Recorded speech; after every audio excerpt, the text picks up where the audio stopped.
This team is good. We're going to do what we're supposed to do on the field. We're going to have fun doing it. Mora family very happy. His first Major League win. He gets drilled here and he slams the bat. And now fisticuffs. Grand slam. The Red Sox have done that again. He crushed it. Wow. Time to party.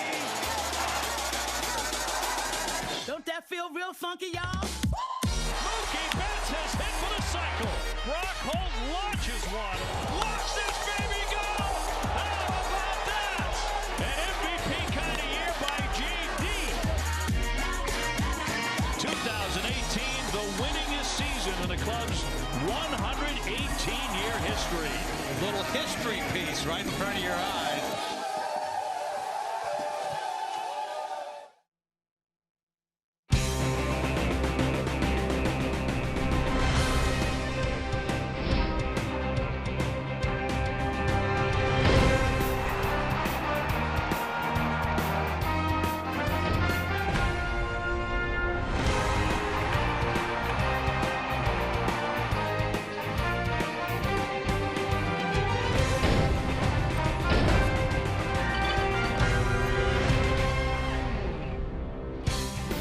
This Red Sox-Yankees series on NESN is brought to you by Mimecast, the best protection from cyber attacks via email.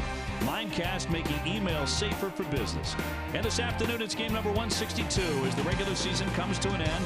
The Sox and the Yankees wrapping it up, though soon enough they could meet again. October is right around the corner. Hi, everybody. Thanks so much for joining us on this beautiful Sunday afternoon. I'm Dave O'Brien. My partner, the Hall of Famer Dennis Eckersley, and Garen Austin joining us as well. Eck, it has been a history-making season for the Red Sox. The all-time wins record for a Red Sox ball club, 118 years, and here they are now at 107. I tell you, it's been quite a year this year. I don't know where to begin. I think the first thing on top of the list is Mookie Betts, without a doubt. What we've seen from him, I feel fortunate that we got a chance to see this guy play all year long, and just recently he put a capper on this MVP. You know, the 3-run home run off of Chapman for his 30th home run. And then later on in the week, he got his 30th stolen base. You know, a base he probably could have stole probably a week earlier, but he thought he better grab it. He's running out of season. But, you know, you look at the numbers that he's put up all year long. It's been incredible. To me, if that doesn't say MVP, I don't know what does. And, you know, all I can say is, once again, we've been lucky enough to watch this 5-tool player play. You add to the Gold Glove position that he plays in right field. He's incredible. And I said it before, I've dropped Willie Mays on this guy many, many times. As a kid, I used to go watch Willie Mays, and all you had to do is watch him all game, and then that's the worth the price of admission is to go watch Mookie Betts play, and that's all I could say about what's been like to watch him this year. I don't think you have to say anything more than that. He's about to win his very first batting title. Most believe his very first most valuable player. J.D. Martinez has also had a spectacular season. For a long, long time, J.D. might have been the MVP to beat, and he's going to wind up, in all likelihood, leading the American League in runs batted in. A great first year in Boston for J.D. Martinez.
Dunkin' Donuts. America runs on Dunkin'. Amica Insurance. Auto, home, and life insurance that always puts you first. Digital Federal Credit Union. What can DCU save you? The all-new 3-row Subaru Ascent featuring all-wheel drive. And by Southwest Airlines. Low fares, no hidden fees. That's transparency. Gorgeous day to wrap up the regular season. Number 162 coming your way. Rick Porcello on the mound, at least at the outset. And here's the Yankee lineup. He'll take on, brought to you by your local Nissan dealers. Brett Gardner leads it off in left. Aaron Judge in right. Aaron Hicks in center. Miguel Andujar is the DH. Stanton sitting out. Boyd at first base. Sanchez catching with Torres at second. Neil Walker at third. Echeverria at short, batting ninth. Against the Sox starter, presented by New England Audi dealers. Rick Porcello, 17-7, ERA of 4.33. Yeah, it's Junior Announcer Day here. Here's Tommy with the Red Sox defense, brought to you by Southwest Airlines. Thanks, Mr. Eckersley. In the infield, Eduardo Nunez at third base, Xander Bogaerts at shortstop, Ian Kinsler at second, and Mitch Moreland at first. In the outfield, Brock Holt in left, Jackie Bradley Jr. in center, and Mookie Betts in right. And Sandy Leon doing the catching for Rick Porcello. Tommy, great job there.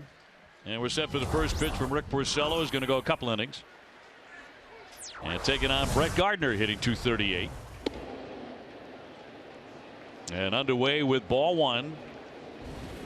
Aaron Judge on deck.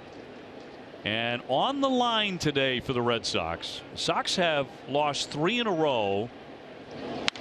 As this one is flying into right center field, but on the move Mookie Betts. And Mookie there to put that away. They're the only team not to have lost 4 in a row this season. And that is so hard to do, what the Red Sox have done. One of many things. You sure don't want to walk in to the playoffs on a downer. I mean, you don't care about these last 3-4 games, but still, I mean, you want to have a good feeling. Well, the only 2 times the Red Sox went the entire season without losing 4 in a row were 1903 and 2013. And they won the World Series both years. Judge at 280 with 27 homers. Even Porcello on the mound, today, he last time out against Cleveland, he got hit as hard as I've seen him get hit. You know, he pitched a good 5th inning to get off the field in that night, but he really hasn't pitched all that well the last 10 outings. I think the best time he pitched was maybe a 5-inning stint in Atlanta.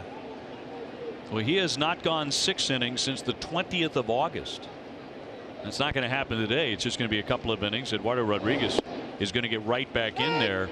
Alex Cora was not very pleased by how the left-hander threw yesterday.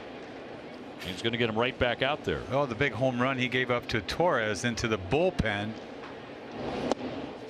That's in there for a strike. The big home run, the reason why I'm saying that, was home run number 265 for the Yankees yesterday. Broke a major league record. And a 2-2 to Judge. And a little ground ball up the middle. Kinsler will sling it on in plenty of time. 2 up and 2 down. The umpires are brought to you by Toyota's website for deals, buyatoyota.com. Nick Lentz behind the plate. Rehak, Diaz, Gonzalez on the bases this afternoon. Where available, this telecast can be heard in Spanish by selecting the SAP button on your TV remote. SAP presented by Toyota. Visit compara2toyota.com to see Toyota deals not seen on TV. 2 away for Hicks. A career high 27 home runs for the center fielder. I'll tell you what, this is an absolutely fascinating day in baseball over in the National League. Yeah. Because I don't know if you're aware, there are 2 division races that have come to today still up for grabs, the Central and the West. Yeah, there's 4 games on the line. Cubs are playing the Cardinals. Milwaukee's playing Detroit, so they're playing for that division, the Central Division, and then the West. The Dodgers are playing the Giants, and Washington's playing Colorado. So that's it in a nutshell. 4 games. And the Dodgers and Colorado are tied atop that division.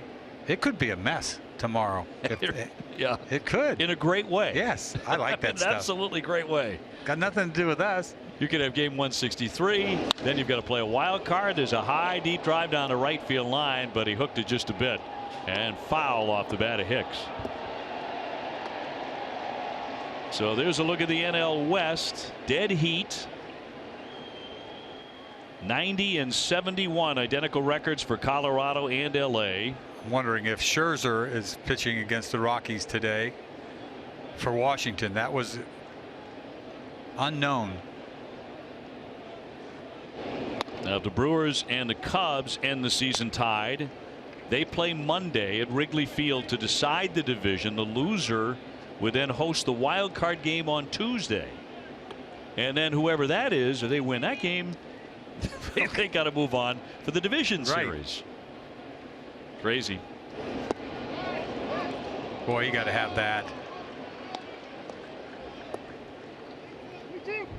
That's a pitch.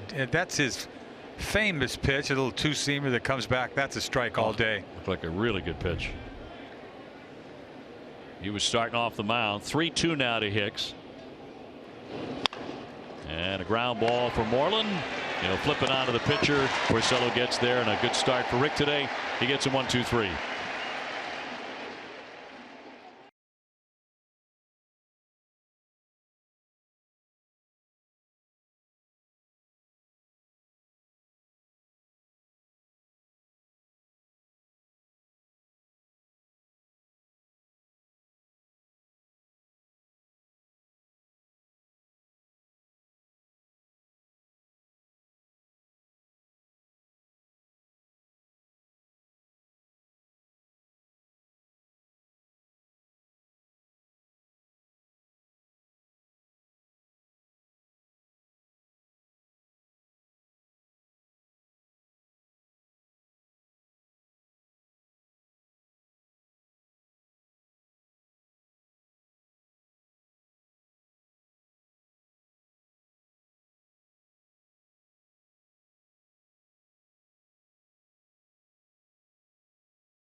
By Toyota's official website for deals. Buyatoyota.com.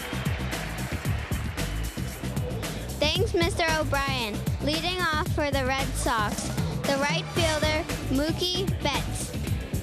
In left field, Brock Holt. The DH, J.D. Martinez. Batting fourth, the shortstop, Xander Bogaerts. At first base, Mitch Moreland. The third baseman, Eduardo Nunez. At second base, Ian Kinsler. The catcher, Sandy Leone. And batting ninth, the center fielder, Jackie Bradley Jr. Thanks, Mackenzie. Great job. And a line shot, base hit. Mookie Betts is on yet again. On the day he's going to win his first batting title.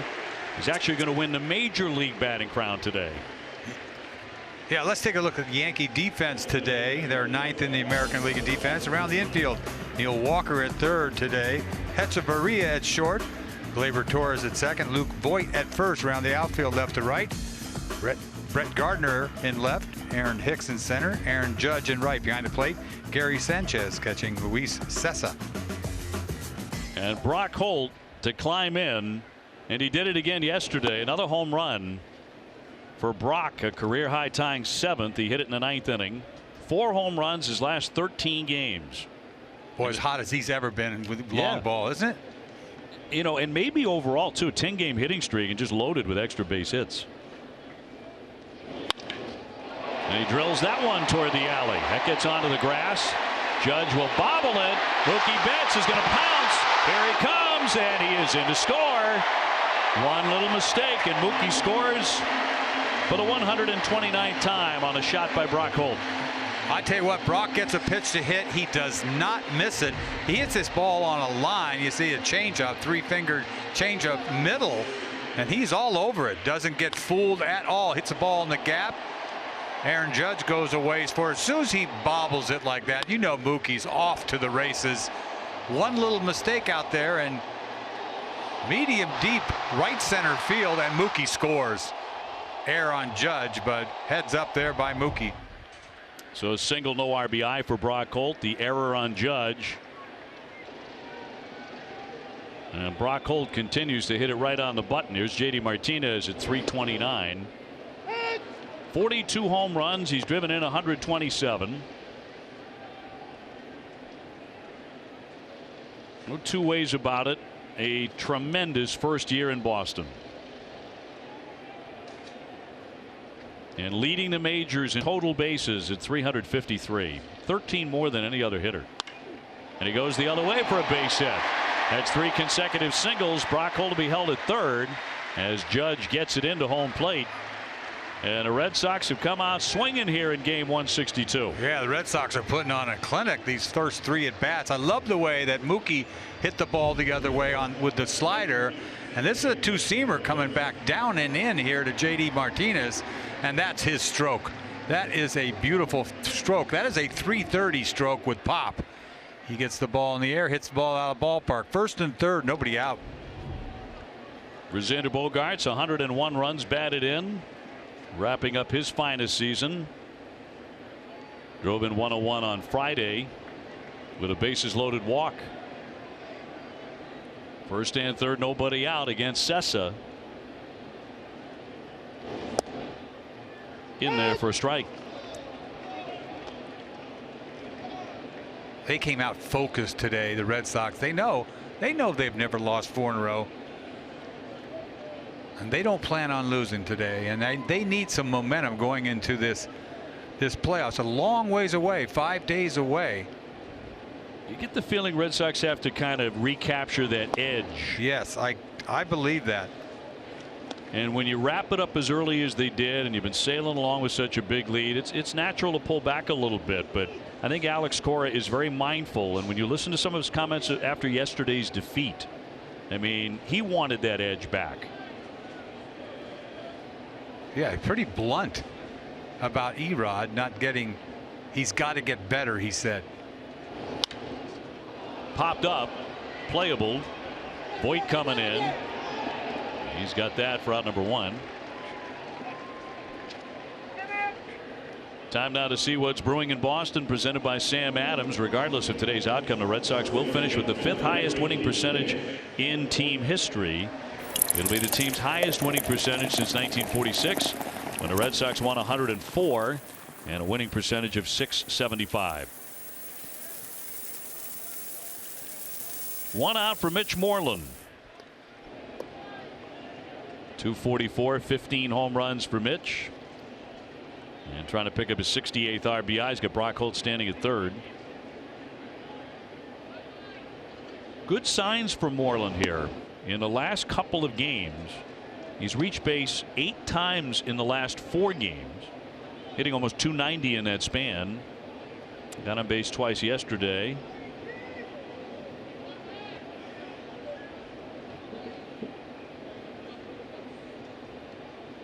One man out, and he'll lay off that one.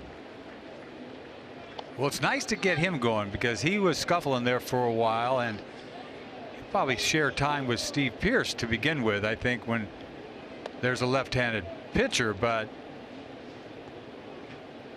Wasn't the same hitter the second half of the season. A 2-0. High twisting fly. That's deep to left field. That's carrying. It is off the wall. Here comes Brock Holt in to score. All the way down to third base, stopping there JD Martinez, and a double for Mitch Moreland to make it 2-0. Yeah, right on cue there by Moreland. He gets a Fenway wall ball, high fly ball to left field. I thought he missed it. Almost out of here.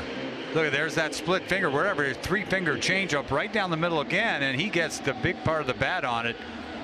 And he lifts this thing. I don't know if he got it all. I mean, if he hits it good, it's way back, but it just sort of scrapes halfway up off the wall. Fenway double, he'll take it. Fourth hit in the inning for the Red Sox right out of the gate.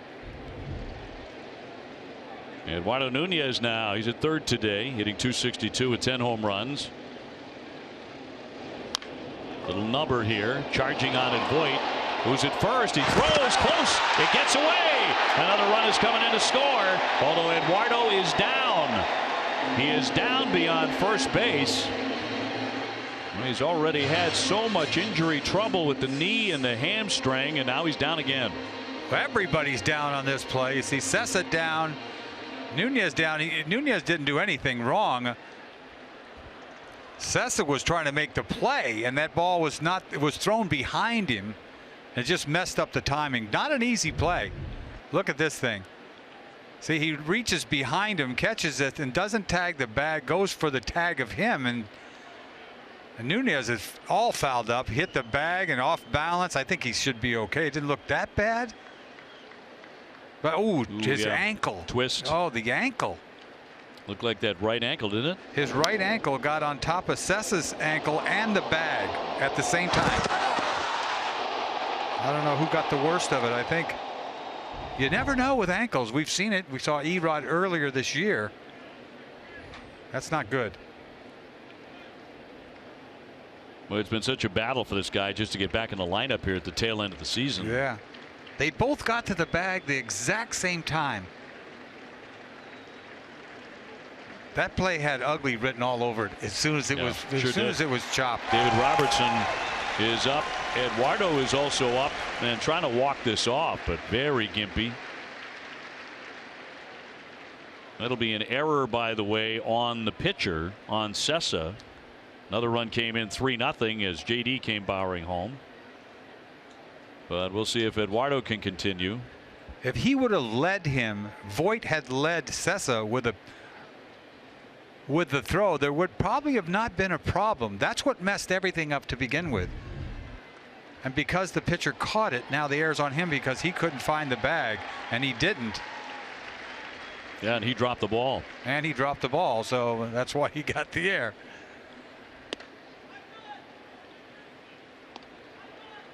But you just got to be lucky that Nunez is okay. I mean, play like that could cost you who knows. Take a look at that right ankle. Right on top of. Look at that, right in between. Yeah, and he caught the right spike of Sessa, and that knocked him off balance. He's going to hang in there. And Sessa's gone.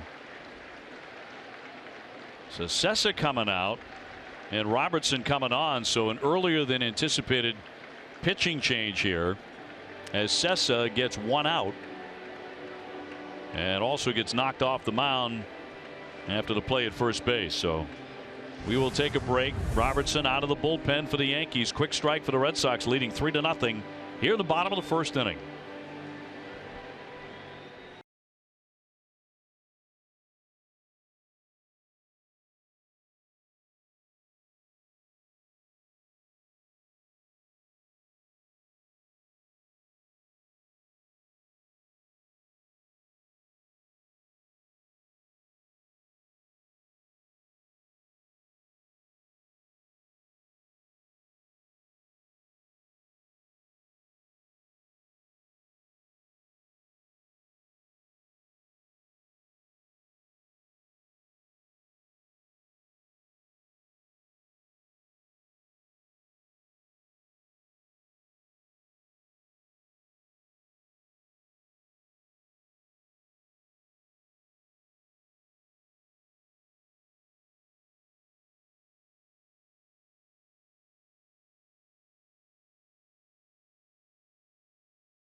Brought to you by Franklin Sports, the official batting glove of Major League Baseball and the Red Sox. Your New England Audi dealers, get behind the wheel of the Audi you've always wanted. And by Geico, 15 minutes could save you 15% on car insurance. Well, the Red Sox with an early lead, 3-0. They have already knocked the starter, Sessa, out. He was not going to be in there very long anyway, but this was much shorter than Aaron Boone wanted.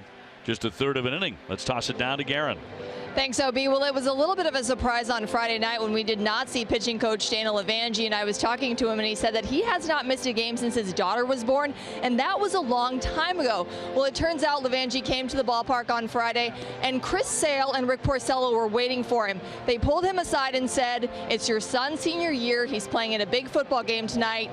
You are going." And now they'd already talked to Alex Cora about it, and they said, "Well, you can go talk to Cora, but Cora totally agrees with us. You need to go." He went and talked to Cora, and Cora said, "Get out of here." Now, guys, he told me that his wife and his son were very surprised when he showed up, and he said it was a little weird being away from the ballpark, but a very special night to watch his son play football in his senior year. All right, what everybody wants to know is, did they win the game? And we'll try and find that out for sure, and how he did. And is he a quarterback? I was putting the ranch on that. We are betting the ranch that he's a quarterback, but we'll find out. I know Guerin will give us those details. 3-0, the Red Sox have the lead. And Ian Kinsler at 242 with 14 home runs, about to take on David Robertson. Made his 68th appearance of the season Wednesday. To me, he's one of the most, if not the most valuable relief pitcher they have. Go multiple innings. Guys close, got great experience, great stuff. Big time strikeout guy. Yes. For his career, 12 strikeouts per 9. That's the highest of all time, by the way. Did not know that. I knew I liked him for some reason. Well, Sox have runners at first and third, trying to add on some more here. Kinsler had a very good day yesterday in a Red Sox defeat, as he was on base 4 times. He walked 3 times. That's a career high.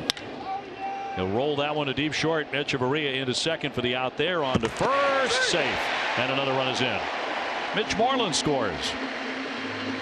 Kinsler will pick up the RBI on that to make it 4-0. Yeah, he's had too good a speed to get doubled up on that ball in the hole. He hit it fairly sharply, but it took a while for Echeverria to flip it to Torres, and that wasn't a great turn. Wasn't the quickest of turns. Ball in the dirt, and that's a RBI for Kinsler. So the Sox will bat at least 8 men in their half of the first inning against the Yankees,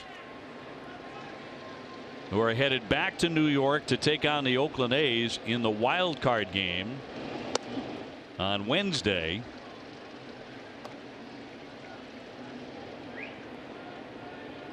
Boy, they had to battle to get that home field advantage over the Oakland A's. They were right up there for a good solid month chasing them.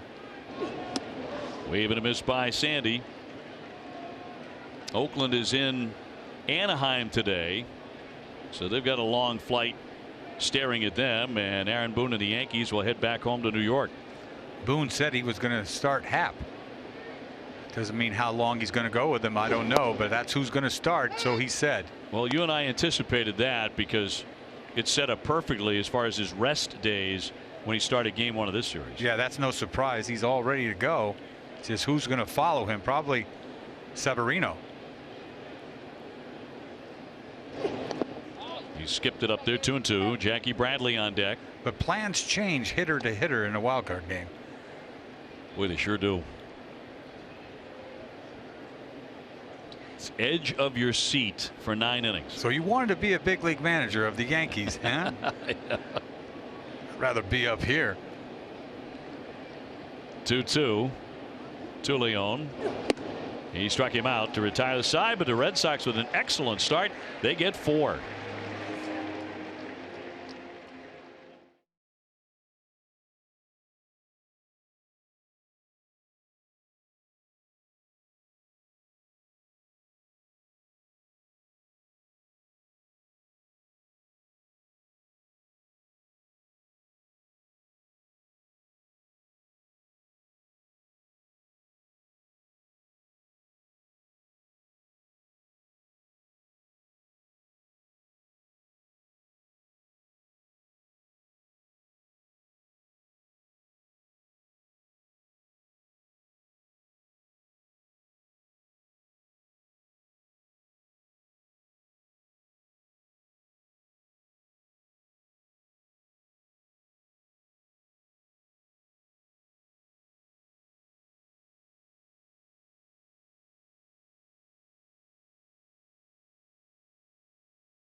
Louisville Slugger is releasing a full-size two-tone laser-engraved bat.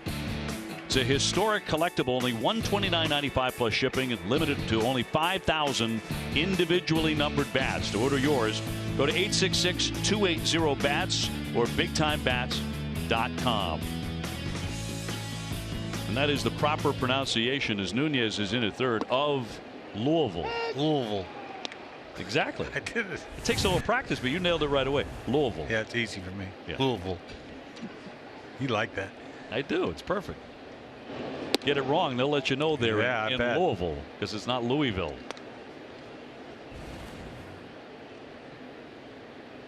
And Duhar with his 45th double yesterday. Momentous occasion for the youngster, who's had a terrific rookie year.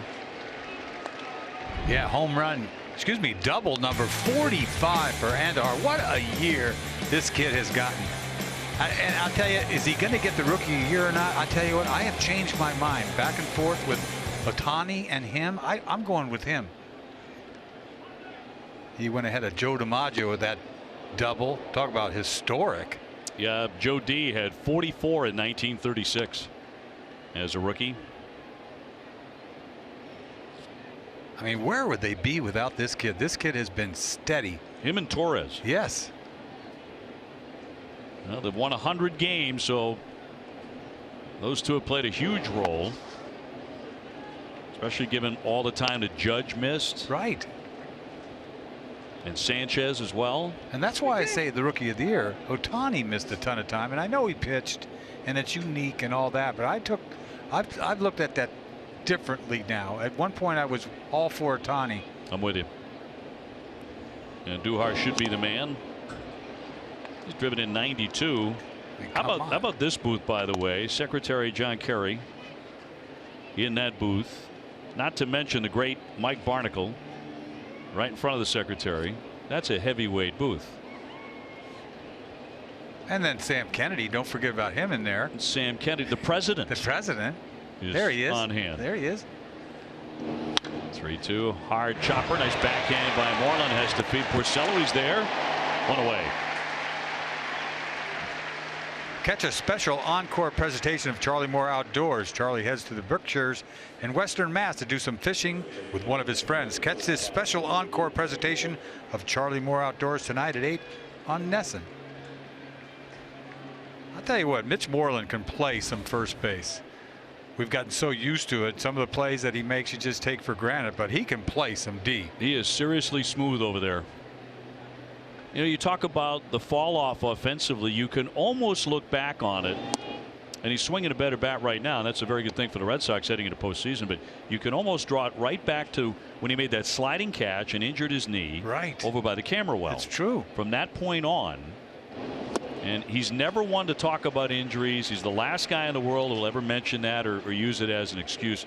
That's to his credit, but to be fair to him, and when he banged up that knee on that concrete over there, the Red Sox right after that altered that particular area and built in some padding over there. Because you knew something had to be wrong. He missed the next day. I mean, he got hurt now.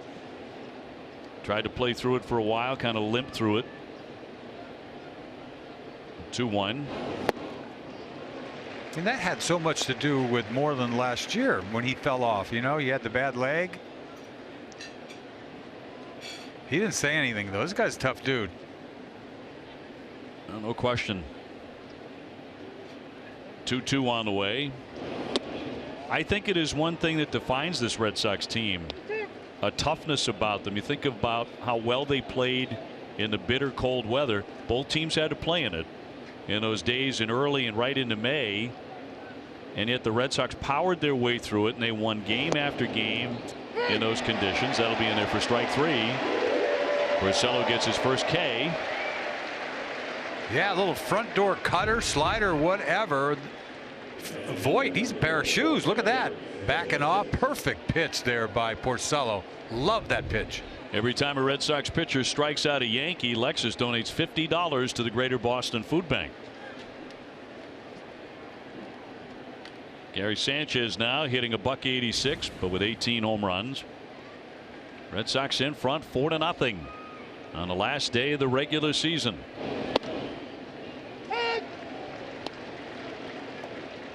You talk about that toughness of the Red Sox. Think about Xander Bogaerts. Remember when he went down the dugout steps there and injured his ankle early in the season after he got off that great start and was able to come back from that? There were a lot of people that were not only writing off, the next 5 or 6 weeks.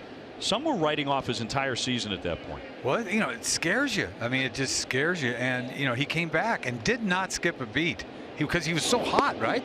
Start of the year, he was. Yep. One double after another against Tampa Bay. Killed Tampa Bay. Yep. He just did. But he winds up with so far 101 RBIs. But you think back to that moment, fighting your way back from that. Also getting hit on the hand again. Yeah, the same one that he got the year before. Some people thought that might be the end, or at least a long DL stay, and that was not true. I just think he was a lot more aggressive at the plate. Pulling the ball more. Popped up, twisting foul. Moreland giving chase over near his dugout. Can't get to it.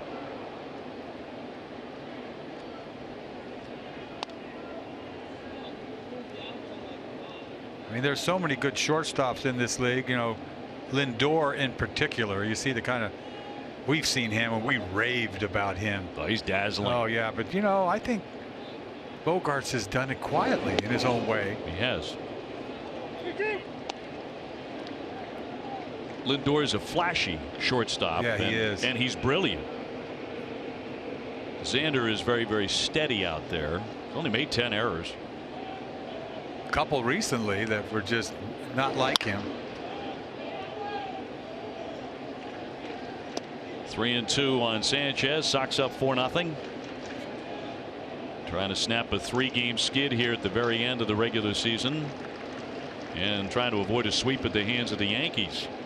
Porcello could use a good pitch right here. Take it to the house. Outside ball 4. So he walks Sanchez. That'll bring up Gleyber Torres.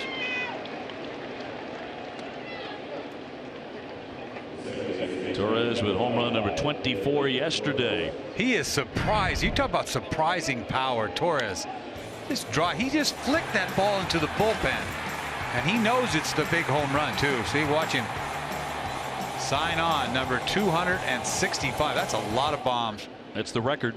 That is the new major league record.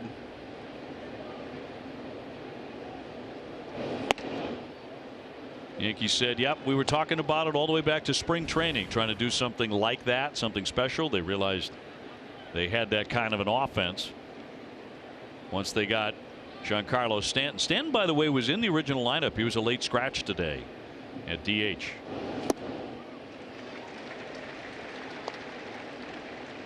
Good breaking stuff today by Porcello.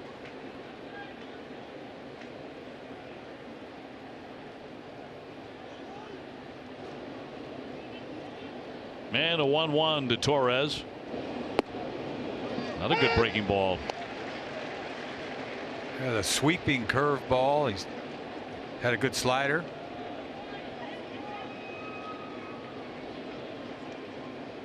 Red Sox are going to get the bullpen active here. 1-2.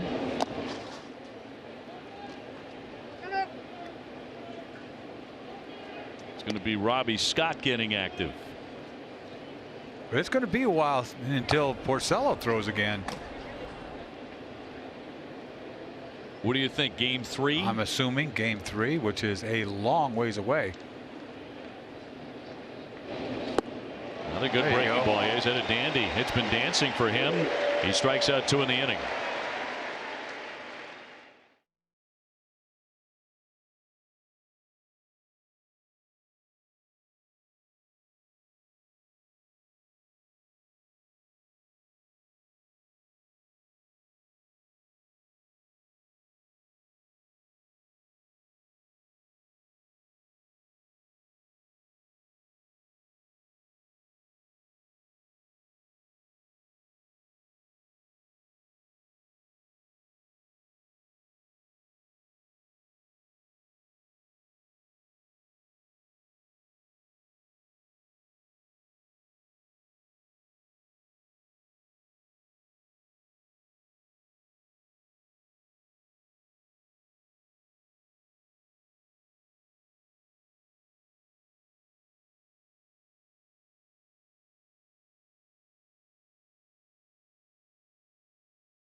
56 and 24, averaging almost 6 runs a game and hitting exactly, coming into today, 100 home runs. And Jackie Bradley about to lead things off. Sox in front 4-0. Rick Porcello sharp in 2 innings. However, talking with the head trainer Brad Pearson there. So you wonder what that might be about. Brad Hadman there now has left the scene. Yeah, there he is. It's got to feel good about that outing. You certainly hope that's the case. Jackie Bradley and then Mookie Betts. And Mookie already with a base hit and a run today. Brock Holt's got a hit. JD Martinez, Mitch Moreland. All getting off strong here today. If you remember right, we saw Porcello last time in Cleveland having a long conversation after his appearance. Remember that? Yeah, with Dana LeBanji. Yes. Loizaga coming out of the bullpen. This is his 9th appearance. Made his major league debut back in June. 97 in there for a strike. It's like no big deal. 97. I'm numb to it. I see fastballs now and I don't realize that everything's like seems like 90, but it's 97. I don't go wow. High pop down the left field line, heading near the stand. So is Walker. He's battling it, and a lunge, and it's dropped in foul territory by Gardner. Gardner got to it. Looked like he got leather on it, but couldn't hang on. Well, Neil Walker wasn't sure. He got there, and then the ball came over the back of his head, and you see Gardner come in there. I didn't know whether he's in fair territory with his glove in foul territory. I don't even know how that works. We can't see. But a foul ball. But a foul ball. Yeah, wasn't that long ago? If you threw 95, you threw hard. Yeah. In 93 was kind of, yeah, you know, you're middle of the road. Yeah, he just went fastball away, and I went, what? Little tail on that thing. Look at that changeup. 90-mile-an-hour changeup. And now it's Joe Kelly up in the bullpen, by the way. They did charge an error on Gardner. Huh. The Yankees have already made 2. Big shift around to the right on Jackie Bradley as he fouls it away. Tough play there for Gardner. I thought he came a long ways for it, and you got Neil Walker almost camping for it. He kind of got in the way. You know, quietly, Jackie Bradley has gotten hot here at the end of the season. He has a 7-game hitting streak.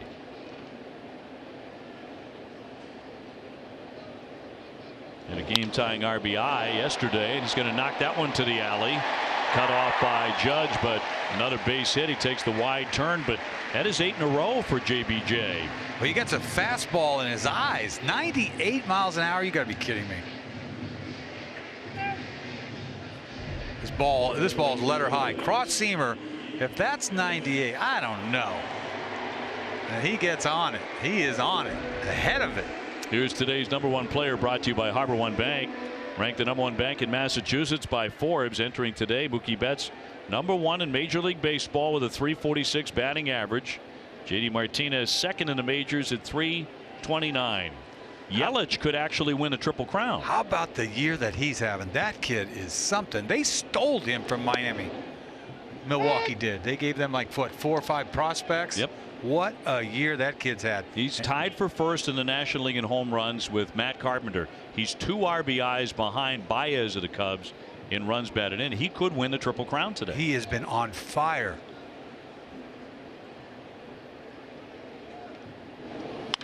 Mookie hits a mile-high pop up on the infield. Echeverria under that, and he'll put that away. Mookie, of course, with that famous necklace. And I got a wonderful piece of mail the other day from Phyllis Fisher of East Boston. Now, Phyllis made this herself. She heard us talking about, you know, Mookie and the pendant and that great story, and there it is. Now, she made a pin out of this. We're going to get this right to a manufacturer, though. I think it'd be a great giveaway for the Red Sox next year. I thought it was going to give me a present. Sure, the great year we had you've together. just had a great season. I just want to make sure you come a away jewelry. I thought you were going to give me momentum. Hey. Back in Jackie Bradley. But he's had that thing all year this year, huh? Tell me about good luck, huh? Oh, yeah. The 12-year-old kid, Griffin Cantrell from Paducah, Kentucky, who gave it to him in spring training. And he's had it as a good luck charm all season, and it's done its good work. I guess so. I found out later that they had a meeting in spring training, and there was a story behind that. Griffin Cantrell's family knows Mookie's cousins, so that's how they kind of arranged that meeting. Wasn't a done deal. It happened, though. It wasn't just good luck in that case. It was meant to be, I guess. There's a shot, another drive to left field, headed toward the wall. So is Gardner, backing up. It's off the 10. Jackie hitting third. He's going to try and score. He will, as the throw comes in, lobbed into third base, and another run home. And Brock Holt is as hot as anybody going right now. I mean, come on. Somebody take his temperature. Come on. This is ridiculous. I mean, he doesn't exactly get it all, but he got enough of it. And it gets Gardner all twisted. He got there, couldn't get there soon enough, and the ball played him a little bit, and Jackie's got the play right in front of him. He's off to the races. A little stutter step there. He's going to score easy, but an RBI double by Brock Holt. He is on fire. 2 for 2 today. Red Sox ahead 5-0. One out, runner at second. Martinez with a base hit and a run scored in the first inning.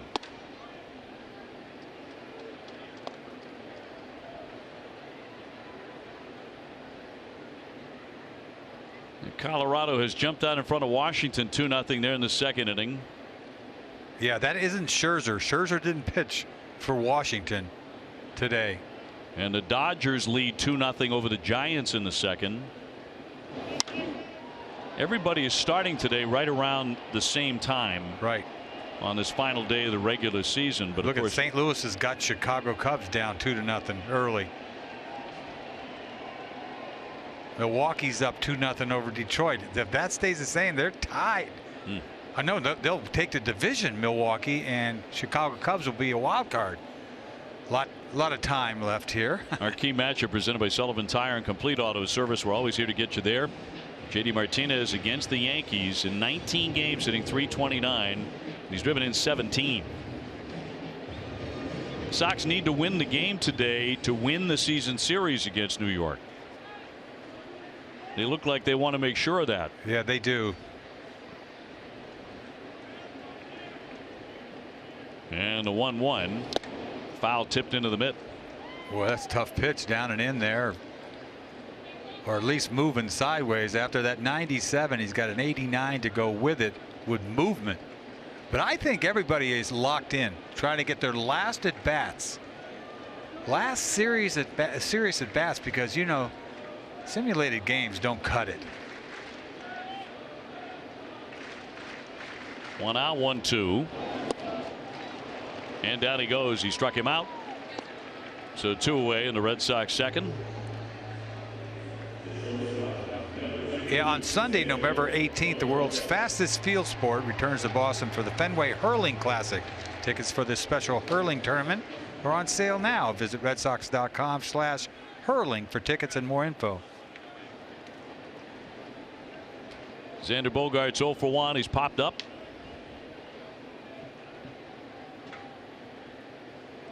The 6th Red Sox shortstop to drive in 100.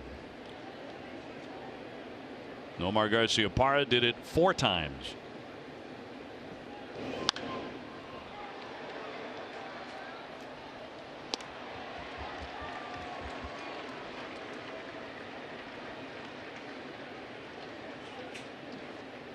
Brock Holt at second. He has another RBI today.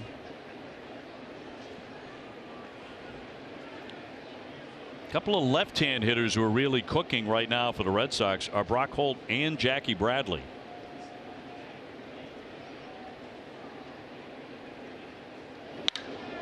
High fly, dead away center. That's deep. Hicks is back at the wall, turning and kissing goodbye. Xander muscles it out of here. His 23rd home run of the year. Yeah, he could buggy whip that ball over the center field fence, can he? He gets a fastball, and I don't even think he got it all.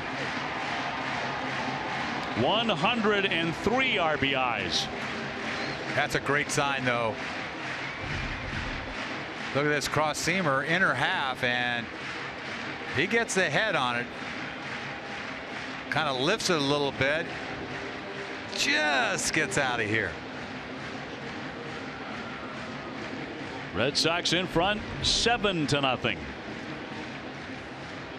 Well, you made the point, and I've got to concur that the Red Sox look like they have focused up here this afternoon. Yeah, you think about it. This is their last time they get a chance to stay focused, and this is as good as you're going to see them. Speedway donating $500 to Boston Children's Hospital for every Red Sox home run. Speedway is New England's first choice for value and convenience, and the largest convenience store contributor to Children's Miracle Network hospitals. That traveled 408. The home run, 23rd of the season for Xander Bogaerts. Mitch Moreland has an RBI double.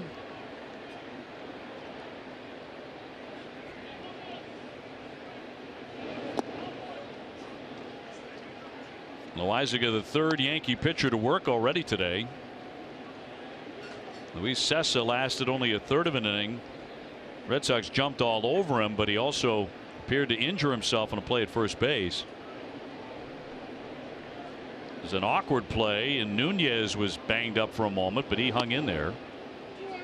And he is on deck. Loizaga, he's got a good arm. We saw the 97, 98, good changeup, but they've knocked him around a little bit. These Yankees, they've used a lot of pitchers this year. Hasn't been an easy job for Aaron Boone at all. Well, that one bit Sanchez, that foul ball. It's probably hard to say when you win 100 games. It's not easy. Well, it really didn't seem like it.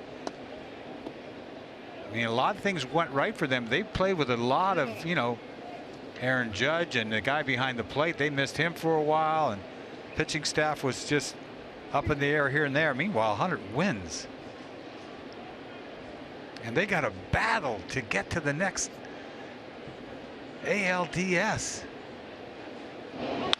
That is life in the American League among the elite. You can win 100, but in the final days of the season, you're not even sure where you're going for the wild card game. I mean, they are fighting for their life. They're just glad to go home and play that game at home. I'm telling you, the A's can swing very scary bats. You know that as well as I do. Yes, they can. I just saw Chris Davis hit a ball to dead right field again last night. He hits a lot of balls like where Yankee Stadium short porch is. It's got his name written all over it. Yep. Yeah, it really does. They've got a kid at third base, Chapman. Yes. Who's probably going to win about 10 Gold Gloves. He's that good. I'm talking about for the Oakland A's. If you haven't seen him in a while, the Red Sox haven't seen him in a long time. A little tapper back to the hill, and that'll retire the side. Red Sox keep on swinging. They get 3 more.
strong, brought to you by Ace Ticket, as he struck out 240 pitches, 22 for strikes. Yeah, good breaking ball today in the short time he was out there, but it's going to be a while when he gets back out there again. That's a real good sign, though. We saw him talking with the training staff, but he goes out there to continue to throw in the bullpen. Yeah, there you go.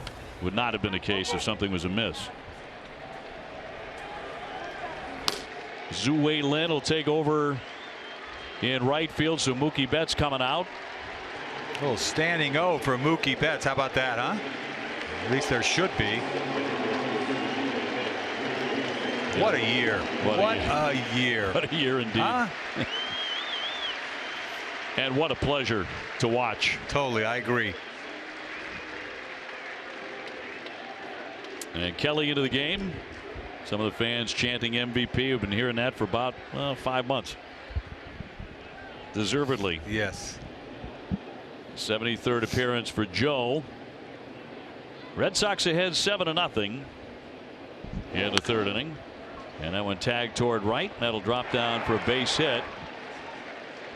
Lynn moving over to center field, and Jackie Bradley in right field. As we go down to Guerin. Celebration, I asked Andrew Benintendi if there was one moment that it really stood out this season. He said you can't pick just one because there have been so many, and I agree with him. I think everybody would agree that series against the Yankees here was very special. But from a broadcast perspective, you guys, I think we've had some really great moments, but hands down my favorite moment of the season was when Jerry ate the grasshopper. Out in Seattle, I don't want to tell you who engineered that whole thing, because her name might be Guerin Austin. Guerin's the one that brought those up so that we could munch on those. You did it too? I did. They were terrible. Just awful. This was a mistake. Peer pressure, man. That's what that is. Yeah. But when Jerry did it the night before, it was pretty high comedy. And he kind of corralled me into doing it. Yeah, you can't just throw up on the in front of the camera. Look at it. I guess you could. But, I mean, that was a big one, too. He looks disgusted before he ever tried it. I think he swallowed it. He didn't chew it. I mean, they're awful. And these are a delicacy in Seattle at the ballpark at Safeco Field. Hard to figure. Oh, it's look at him. Yeah.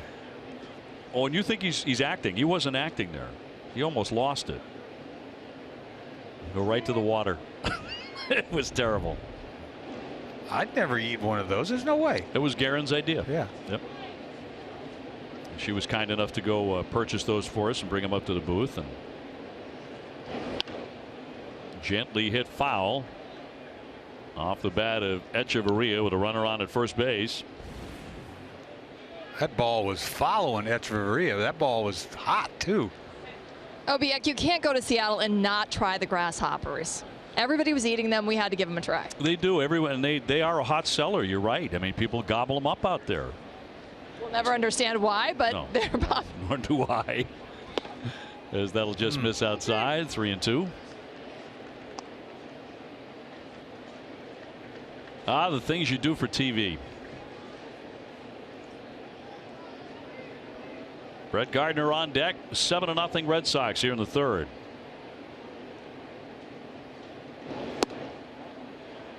And he will miss away for ball 4. So not a great start here for Kelly with a 7-0 advantage. Single and a walk. Yeah, a lot of close pitches right there. Catch a condensed 2-hour version of this Red Sox game at midnight in Sox and 2. Sox and 2 is brought to you by Cumberland Farms, where you can get an iced coffee for 99 cents, any size, any day.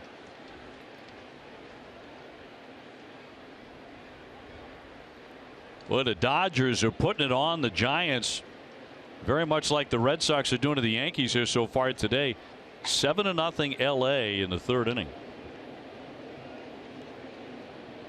as they are in a battle for the National League West, coming right down to the final day with Colorado. They're dead even in the standings.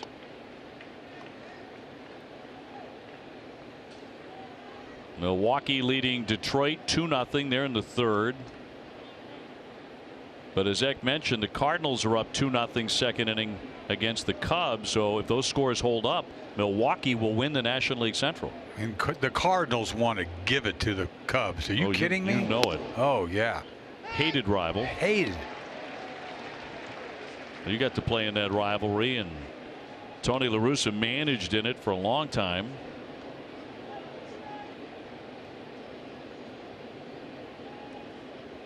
Gardner 0 for 1. He's flied to right.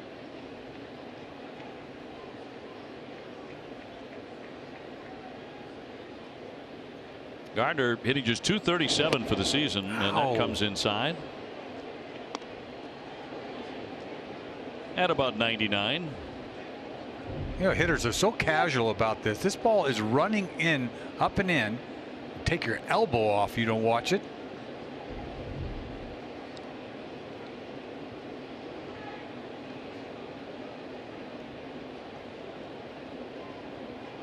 Two on, nobody out.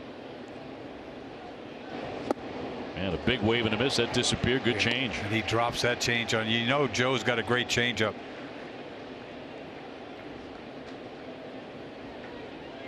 I mean, that's as good as it gets. You know, followed up with a ball at your elbow, and then look at that. The movement and off speed. Beautiful. I don't care who you are. You're not going to hit that. No. Right at the hollow of the knee. And Kelly taking his time. Here's the 2-2. You know, sometimes you see the stuff that Kelly has, and he gets to a full count sooner or later. He just does. I don't know if he tries to be too fine. We've seen it a lot. Judge is lurking on deck. He's already walked one man and allowed a base hit.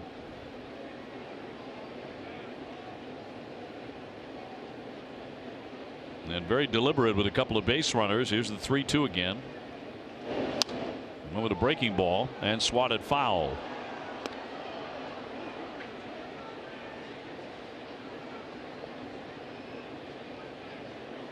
Everything went so well for him. Was it the first half of the season? I mean, he was on fire. He was unhittable at one point in this season. Well, there was talk of Joe Kelly going to the All-Star game. Yes. The first half of the season. That didn't happen. The second half, he fell off pretty dramatically. It's not to say, you know, he struggled the entire second half. He did have runs where he pitched really well. Oh, yeah. And look at the stuff. It's there. It's always, the stuff is always there. It just doesn't command it. Payoff pitch to Gardner. He struck him out. Got him to chase. That's a big K for Joe Kelly. Amica Insurance, great service, great coverage, great price for auto, home, and life insurance. Well, there's got to be a lot of pitches on Gardner's mind, and he throws a fastball right by him. That's one of the 4 pitches that he's thrown up out of the zone. Tough at bat. Sends up the hulking Yankees right fielder. He is 0 for 1 with a grounder to second, which Kelly would love to induce again right here.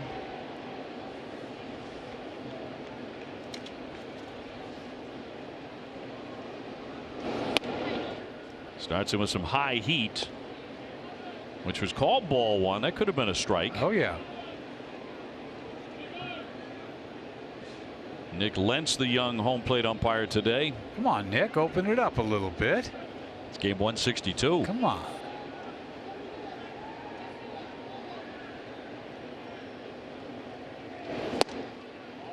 Man, he dotted 2. Top of the, he's upset. Well, he's got to have one of them or both. He's got reason to be. That was 100 miles an hour. Could very well have been a strike. Let's go. Bounce around. This is a strike.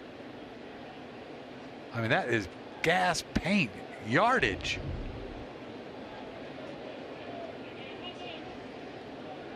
So the 2-0 to Judge. 99 again. Nothing but heat so far. Now the great Andy Brickley will be joining us in the bottom of the inning to talk about the upcoming Bruins season. We are just days away. They're coming back from China. I want to talk about that experience a little bit. And the young talent on the team. We got a chance to meet a bunch of the guys the other night for the first time here in the booth. Just great kids. The 2-1. Off the plate. Brick and his representative, Tom Caron. TC found the donuts.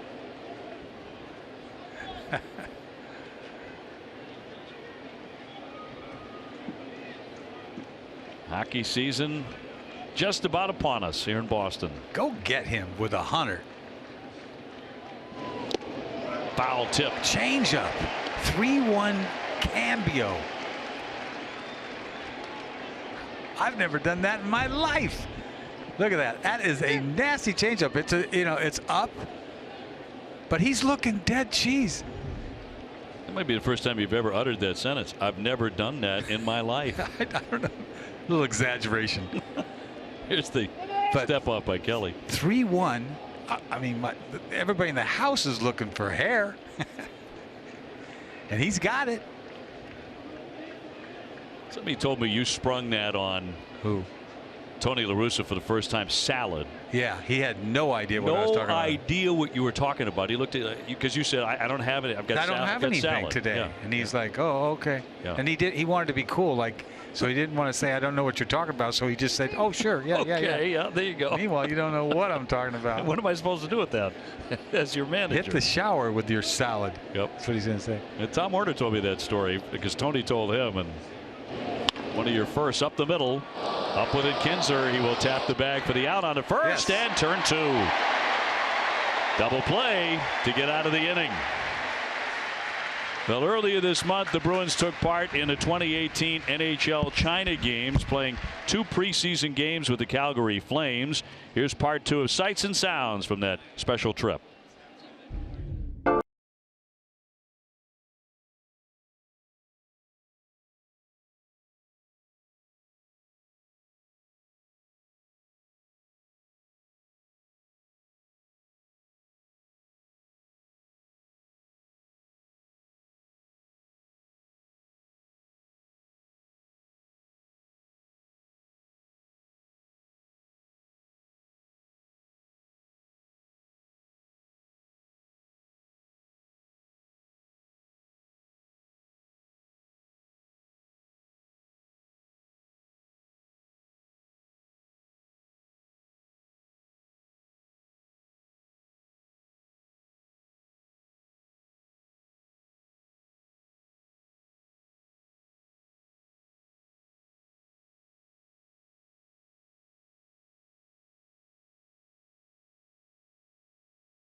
Against Washington. Nice light start as we bring Brick in. Andy Bricky, thanks so much for joining us. Oh, my pleasure. I love coming to games at Fenway. Good to see you. Nice to see you. Long time no see. Great having you, and so close to the start, obviously, dropping a puck for the first time. Let's talk about China a little bit. Yeah. We had some of the guys in earlier this week, and it was a great bonding experience. They talked about that, and as you said, if you're going to do it with an NHL team, with great travel, great accommodations. Yeah, the plane flight, it's lengthy, but boy, were we in comfort. It was just a spectacular airline. The hotels were 5-star. The food was great, and the red carpet was laid out for the National Hockey League. I would imagine so. That one punched into right, and a base hit for Nunez. Nice recovery since that play at first base. Yeah, that looked like a hockey play down there at first. It did. Bad ankle, but he came back from that. What was the highlight for you and for the Bruins as far as that trip was concerned? Well, in all honesty, I wasn't as adventurous as a number of guys were, but as a group, we went to the Great Wall, and that was spectacular. I mean, it's amazing that they started building that thing 2,000 years ago, and how they got that stone up that mountain is just incredible. You know, the whole idea was to keep the Mongols out from coming in and raiding that portion of China, and they needed to do something. They came over on horseback, and that's what the wall was built for. The Mongols still got there. I mean, the wall didn't really serve its entire purpose, but we took a little stroll, a 2-mile stroll. You have to take a gondola up the mountain and then kind of climb a little bit to actually get to the wall, but it was a spectacular trip. That high. You've got to do a gondola. I didn't know. It's up in the mountain. But you found this all out when you got there, right? You didn't know that going in. Yeah, it's common knowledge. Kinsler files that one. No, we had a guide on the bus, and it was a 2-hour bus ride from Beijing where we were to get to the location, and he gave us the history on the bus. If you wanted to listen to him and pay attention and learn a little history, then it was worth it. Kinsler batting. He is 0 for 1. Red Sox with a 7-0 lead. Brick in the house as we get ready for the start of the Bruins season, just a few days away. And the 0-2 a little bit upstairs. So how do you feel about this club? I'm bullish. I'm bullish on the team. Yeah, I think you know, if you asked me a year ago what was the key to the Bruins having some kind of level of success going into last year, you know, they end up with 50 wins, 112 points, and my answer prior to last year was it all depends on the kids. Not just make the team, but be impactful players. Yeah. They got speed, they got skill, they have enthusiasm. That brings the core group, the veteran guys up. You know, raises the enthusiasm level, and they delivered just about. They checked just about every box. So coming into this year, the response, again, is very similar. How much are they going to grow, and can they handle the expectation of, you know, you got to be a 50-win team again? Right. And I think that's really where the answer lies. 1-2. He thought about it. Did he offer? He did not. How much of that, then, that development, continued development, comes back to Bruce Cassidy and what he says to resonate with the kids? Yeah, absolutely. Bruce's impact on this team, because he came from the development side. You know, he was the head coach in Providence for a number of years, and he dealt with young players that make mistakes. But he had he built the trust in those young kids to keep putting them out there. You know, you didn't get benched when you made mistakes in the American League level. And he's carried that philosophy with him to the NHL, and he's able to establish that trust from player to coach, coach to player, and allow the players to grow. And he understands that you are going to make mistakes and not try to make the same ones. And he also brings a real offensive slant to the game, and I think everybody appreciates that, especially the way the game has trended towards speed and skill. Young guys, they want to play offense. They don't want to have to defend, and try to win 2-1, 1-0. You have to play defense and turn defense into offense, but boy, these kids want to play. They want to go. How about defense, goal play? How about that? Just the opposite. How's the goal play look? I mean, well, they feel like they upgraded. You know, Anton Hudobin last year was so important to the Bruins being a good team. Tuukka had a hard time early in the year, and your backup had to play actually more games and big games, you know, October, November, and he delivered. But he wants a chance to be a #1 goaltender, so he needed that opportunity. He wanted to get paid that way, so the Bruins decided to let him go, and then they go out and get, you know, Jaromir Halak, who has a better resume than Hudobin. He's played more games as a #1. He's been around more. He's won more, has more playoff experience, so they feel it's been an upgrade in goal. But, you know, it's going to come down to Tuukka Rask. It really will. Pointer now tossing in the bullpen. You saw Rick Porcello has already come and gone, but continues to throw in the pen. One of those unusual sights. And I know you're a big baseball guy. Yeah. You know, you get to 162 and you see different things, even for a club heading for postseason play like both of these teams. It's unbelievable. And I was talking to TC before I came on, and he was filling me in on what's going on in the National League today. It's just crazy. That's where my eyeball is. Colorado now the 4-0 lead on Washington, but we talked about the Dodgers now 9-0. Shattered bat foul here by Sandy Leon. So Colorado and the Dodgers look cool right now. They're going to be, they would push for their division. And the Cardinals are giving the Cubs some heck there.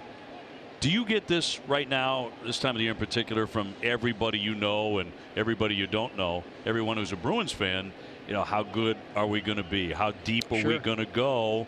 And really, you know, they're looking you in the eye like, tell me the truth and let me know how good we're going to be. Yeah, we broadcast 2 exhibition games this past week at the Garden, and you know, that was all the conversation. You know, every Bruins fan in that building, in and around Causeway Street, that's what they want to know. You know, they feel like the Bruins are going to be better than they were a year ago, and they're going to have to be because I think a number of teams in the division that are their rivals that are good teams as well have improved themselves in the offseason. So you got to get better. And again, the young kids got to grow. The Bruins have some holes. They got some concerns. They had a decent record or a pretty good record during exhibition schedule, but you know what exhibition means? Absolutely nothing, really, when you get down to Wednesday night. Oh, got the toe tap, got him on the bag, and a double play will retire the side. Can you hang with us another I half sure minute? can. Love it. All right, Brick in the house with us, 7-0 Red Sox.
Stanley Cup champs Wednesday night. NESN will have an hour pregame and postgame. That's a nationally televised game. NESN's first regular season game broadcast will be Thursday night in Buffalo. 1 hour pregame coverage beginning at 6 p.m. Happy to have Rick in with us as he is getting ready to go back to work. Although you've been doing a lot of golfing, and the other day you were golfing with the great Lenny Clark, right? Yes, it was the last taping of On Course, and we were out at the great International Golf Club out in Bolton, Mass. And you guys know Lenny really well. I mean, he's one of the funniest guys in the country. And he was in rare form on Thursday. The kind of energy you have to be around Lenny is beyond me. Well, that can't be an easy editing job for whoever's cutting that up afterwards, right? You only got to get 22 minutes of content, and we're out there for 3 hours. So, yeah, there's plenty to choose from. And I don't know, maybe they'll have to have a censor in there somewhere as well. Do you have special memories yourself of visiting Fenway throughout the years, you yourself? Oh, absolutely. You know, the first time you come here and you come in down off, one of the streets, depending on when you come first base or third base, and then when you get to the opening and you see the green grass and the dirt of the infield and the monster, just everything that Fenway is. Yeah, you remember that when you're 7, 8, 9 years old, when your father takes you to your first ball game at Fenway Park. I had a chance to play charity softball games here. Was in a home run hitting contest one time in a charity endeavor. So now, how did that go? Well, I hadn't had a bat in my hand in probably 20 years. That's not easy. And Dale Arnold was nice enough to put me on his team. I think we had about 5 guys. I'm a left-handed hitter, so you got to kind of get it out there. Yeah. And my oldest daughter, was real young, and she had heard stories that I was a good ball player when I was, so I'm like, now the pressure's on. I got to do something here. And I got one out. I got one down. Oh, did you? Yeah, just to the right of the 380 sign. Oh, well, that's not too bad. Yeah. 1 out of 20 swings. So I was pretty happy about that. I wanted to ask you before you leave is that what a life you have. I mean, seriously, you come from Boston, right? Yeah. You've been doing this job for a long, long time, and I know how much you love this game. You have to. Yeah. I mean, isn't it special? Oh, yeah. I mean, Eck, you're exactly right. I'm one of the luckiest guys in the world. I got to play in the National Hockey League, which was a dream of mine growing up. I got to play for my hometown team, the Boston Bruins. We had good teams when I was in Boston. If it wasn't for the great Pittsburgh teams and the great Edmonton teams, maybe I'd have a Stanley Cup ring, you know. And then to be able to walk into a second career and cover the Bruins doing television, yeah, I'm pretty lucky. I'm pretty lucky. Yeah. Have your summers off. Yes. You know, they make a golf show for you to do. I mean, that's great. Come here, visit you guys. You know, watch these Sox historical season. I mean, this year especially with baseball the way it's gone. We're looking forward to watching you get back to work this winter, because we were talking about this. We had DeBrusque, we had some of the other guys on the other, and they were terrific, really great guys. And I'm thinking, you know, I know we're about to close out the last month of playoff baseball. It's going to be great around Boston, but it's such a great hockey town, and it's always been the best hockey town. And for my money, this one is fly to left and Holt reaching for the wall. Can't make the play as it drops on the warning track. And Duhar into second. That's the double that puts him ahead of Joe DiMaggio. He's got another extra base hit. Kid's had a great year. Is that 45 now? 46 now. 46. Yes. How about that? 47? Where were we? Talking hockey. That's what we were Game doing. 162. Yeah, you know, good for him. Good good for him. Hey, 2004 was absolutely epic, you know, what the Red Sox were able to accomplish. But 2011 is right there for me as well. I mean, that's 39, almost 40 years of not winning a championship. And that 2011 was really special. To do it with 3 Game 7s, I think was spectacular. And my oldest daughter, Samantha, she went to one of the Game 7s. I'm going to tag to center field, driving back Lynn. He's going to turn around and watch this fly onto the batter's eye. This kid. Voit with a 2-run blast, and he is legit. And puts the Yankees on the board. He's been taking the Red Sox deep just to stay in shape. I'm telling you, this kid has been special for the Yankees. I don't know what number that is. I'm messing up all the numbers, but short period of time, 15 home runs for the Yankees. He sets it off, man. He touches it, and it is gone. I'm telling you, I've been watching Dante Bichette too long. Changeup, middle. And he sparks it off, and it is dead central out of here. Can the Yankees win without hitting home runs? I don't think so. That's the only way they score runs. They live and die with it. It seems like it. They live and die with it, and they hit a ton of them, hit more than anybody ever has. That's 267 home runs for them. It's a record. Yeah. No, but you're right. When you have three 7th games, that's like, it feels like fate, right? At some point. Absolutely. And the one series that wasn't 7 was a sweep, and it was of the Flyers, who had beaten the Bruins the year before when the Bruins were up 3-0. So that was a good response mixed in with the 3 Game 7s. That's going to hit Sanchez, so he will take his base. So a double, a home run, and a hit. Batsman now, Bobby Pointer, will bring up Gleyber Torres. It's nothing like Game 7s, as you know, right? And then the Yankees have a Game 7 coming up for them on Wednesday after winning 100 games. And they got to go play the A's. I mean, talk about pressure. Yeah, and are you guys on board with that system? Do you like it? I don't like it. No, I want that 2 out of 3, but you know they haven't got time. They got to make time. I like it this year. I like it a lot this year. If you're not in it, you don't care.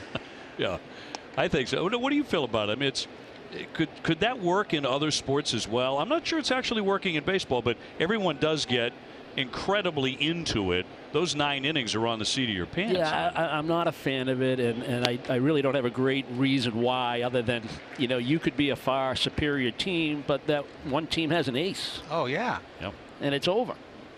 Well, nowadays, there's not that many aces. We've got openers now. How about that? And that's basically what a wild card game is your whole shooting match. You know? Yep. It is 1-1. That one hammered high down the line, but drifting, and a foul ball into the corner. So 7-2 here. The Sox in front. Last day of the regular season, and the playoffs looming. And for these Yankees, the wild card, the 1 game against the Oakland Athletics, and that'll be at Yankee Stadium. And Rick Porcello's still out there throwing in the bullpen. He's going to wind up throwing about 6 or 7 innings. I'm telling you, he wants to get it right. Yeah, the other thing too about playoff hockey especially is, and I know this is a hot topic button for you guys and baseball in general, is pace of play. And you know, hockey is just so I mean, the pace in the playoffs is just—it's unbelievable. You can't take your eyes off. It's so intense. Every play matters. Cut and a miss, and Torres strikes out for the second out of the inning.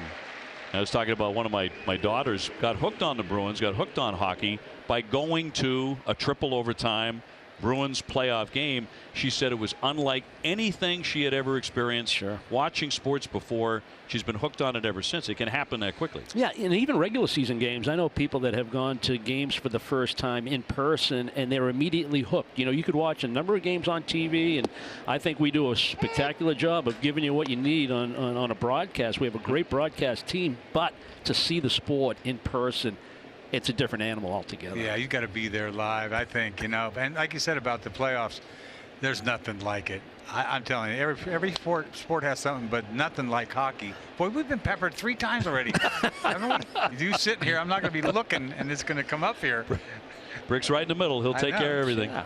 Don't worry about it. They're on their way. Yeah, we've had a few today. Yeah, we've had 3 since he's been sitting here.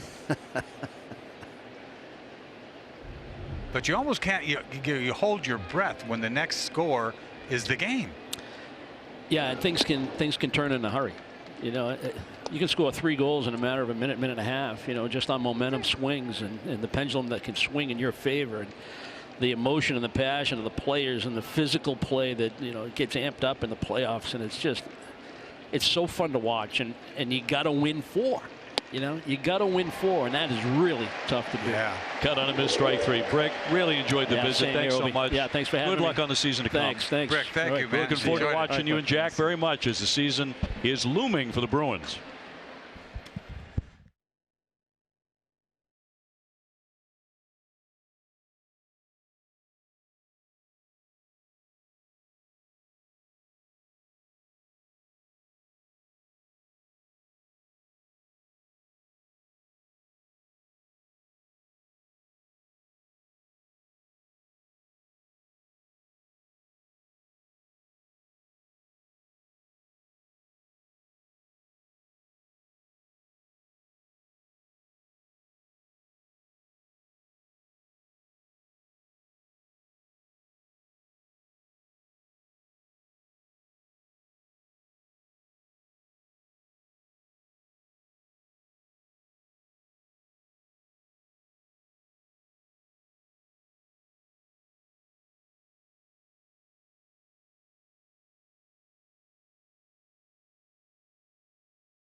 Dominion, the official freight carrier of Major League Baseball and the Red Sox. Your local New England Ford dealers. Sullivan Tire and Complete Auto Service. And by Southwest Airlines, low fares, no hidden fees. That's transparency. Dennis Eckersley, Dave O'Brien with you. Bottom of the 4th. Red Sox ahead of the Yankees 7-2. Our thanks again to Andy Brickley for joining us in the booth. He's about to get very, very busy. Just as Sheffield will take over now, just up from the minors pretty recently. 7-6 with a .248 earned run average. Made his major league debut against the Red Sox. Yeah, we saw him in New York. Good arm, big arm, 95. What new? Jackie Bradley to lead things off here. Red Sox have out hit New York 8-3. And Jackie has one of them. Eduardo Rodriguez now up in the bullpen. And this will be on consecutive days. He'll be working against the Yankees. In there for a strike.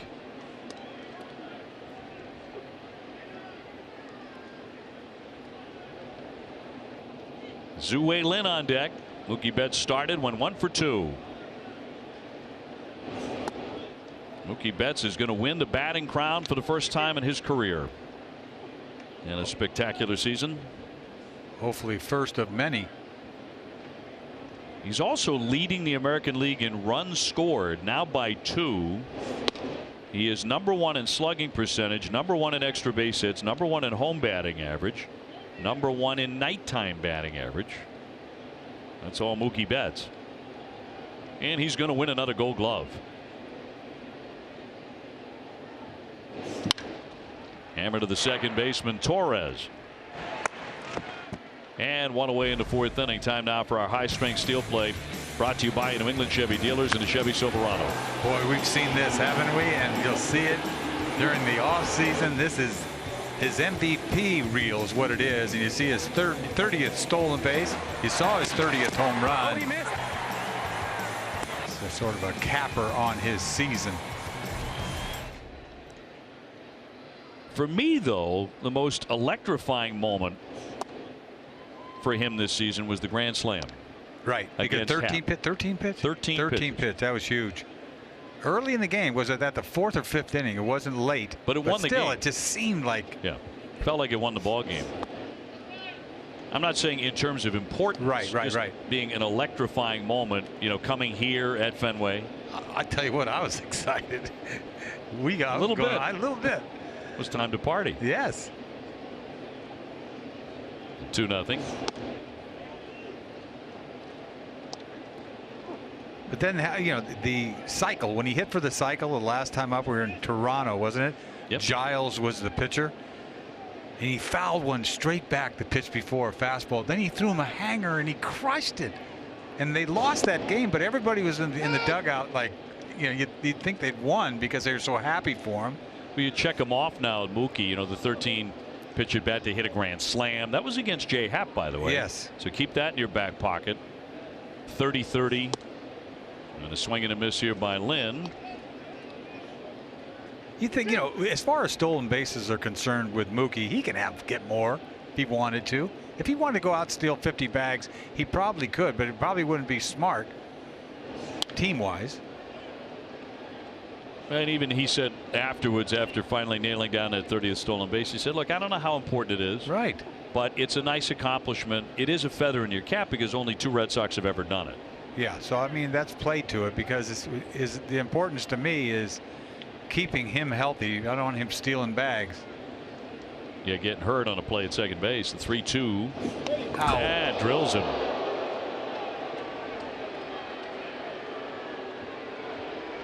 Well, this ball is up and in. Got away from him, obviously. But this is 96-mile-an-hour fastball right at your head. You're not expecting that. I mean, my goodness. That's face piece.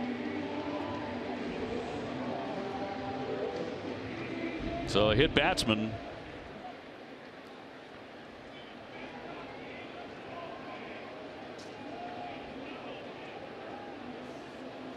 That'll bring up the red hot Brock Holt. He's hit a 2-run homer and popped up. He better get his sights down a little bit.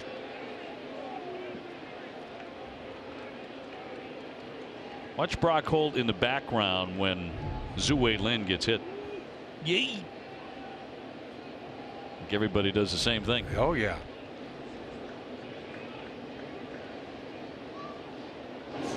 A big win for the Pats, 38-7. They romp past the Dolphins. And the Patriots now 2-2. Needed that one. Yeah, they answered to that 3-0 team, which is kind of a soft 3-0 of Dolphins. It's a softer 3-1. Yeah, you're right.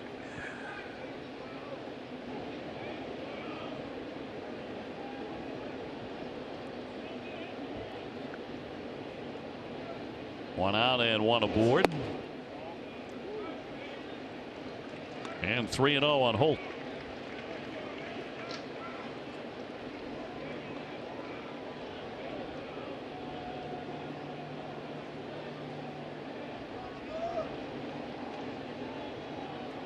Red Sox all season long have been a team that will swing the bat on 3-0, but that was nowhere near the plate on ball 4. And Sheffield is wild. Yeah, to say the least. I mean, this is, you don't like to get somebody hurt. He's missing up and away, up and into a left-handed hitter. And we've seen 4 of those pitches in that side of the plate. That one's not even close. So Larry Rothschild, longtime pitching coach, out there to calm him down.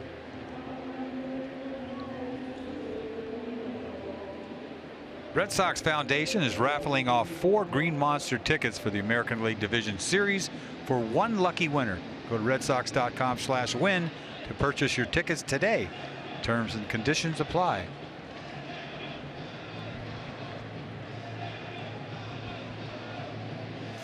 So a hit batsman and a ball 4, and that'll put runners at first and second. With 1 down, Red Sox exploded out of the gate, got 4 runs in the first, 3 more in the second, including another home run by Xander Bogaerts, his 23rd. JD Martinez is 1 for 2. Looking to add to 127 RBIs.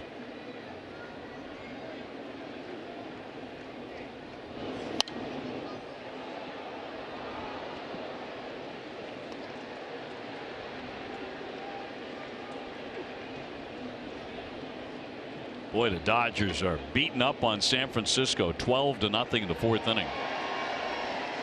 Although Colorado is up 4-0 in the 5th inning on Washington, they're tied atop the NL West and may have a game 163, looking more and more like it. Yes, it is.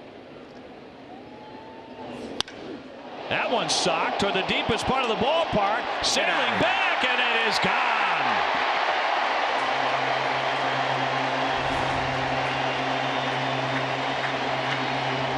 Number 43 for JD Martinez. And give him 130 RBIs. Beautiful thing. You talk about, once again, let's finish this season on a opposite field 3-run Johnson for RBI number 130. Yes. Changeup. He gets a changeup, stays back on it, and drives this ball into the Red Sox bullpen. And every time he puts a good sound on it and the ball's in the air, you're just waiting for it to drop in the bullpen, and it does. Erod with the grab. JD Martinez with the smash. And what has become tradition, looking for Brock Holt. There he is. Number 43. So the Red Sox with a big 10-2 lead. That's a special number, 130 RBIs. It's also the most home runs, the 43, by anybody in the history of the Red Sox in their first year with the ball club. A special year for JD Martinez. So he's jumped past Manny in 01, first season with the Red Sox. But there's a focus today, wouldn't you say? No doubt. No doubt. By the everyday guys, they got to get it done. They got to get locked in. This is the last chance to get locked in. He waited back on that changeup. He supplied all the power.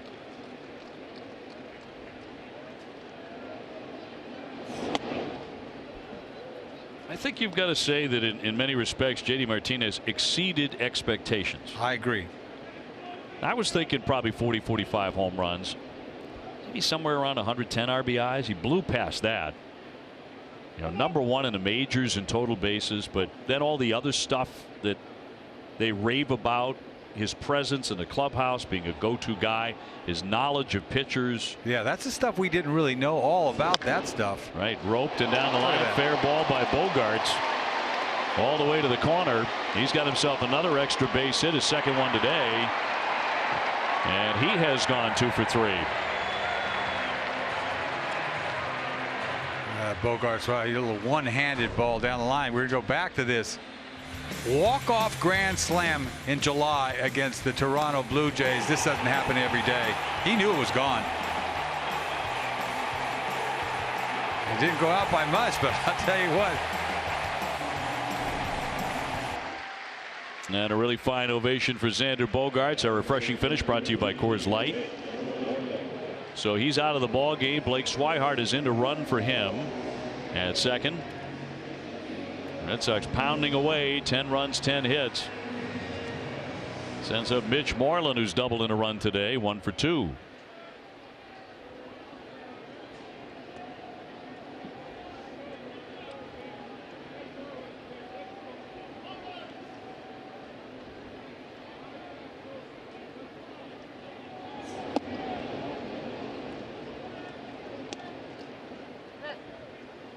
Is it me, or does it seem like we've played 10 innings already? Huh? Seriously?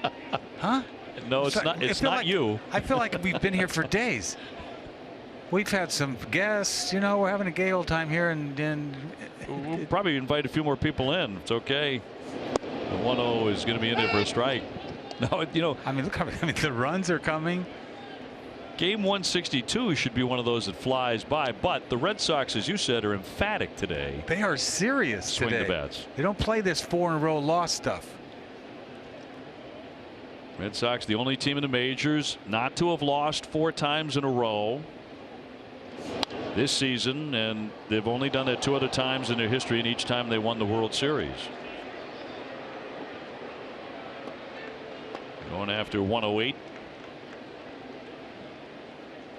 With a bit of a mission today and looking not to be swept by the Yankees. As they may very well see in a matter of days in the American League Division Series, which begins here at Fenway on Friday. Was he wild all the way to the backstop, and Swihart will advance into third. Yeah, that's brutal. I mean, you hate to see somebody this wild. You already seen a face piece to Lynn, and then this one, and we've seen a couple more of these. It's just a little high. Yeah, you got to get somebody else in here. Larry Rothschild on the phone.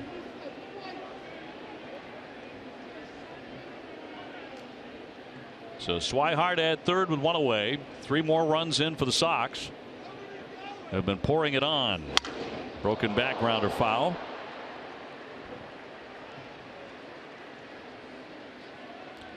Ace Ticket is Red Sox fans' trusted source for tickets. Playoff tickets now available at lower prices, better service, and backed with a 200% guarantee. Visit aceticket.com.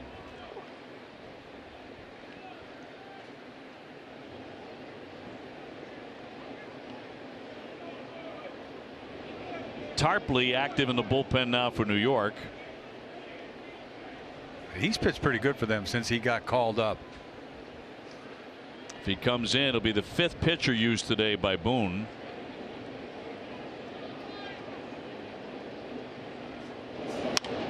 And a little pop up.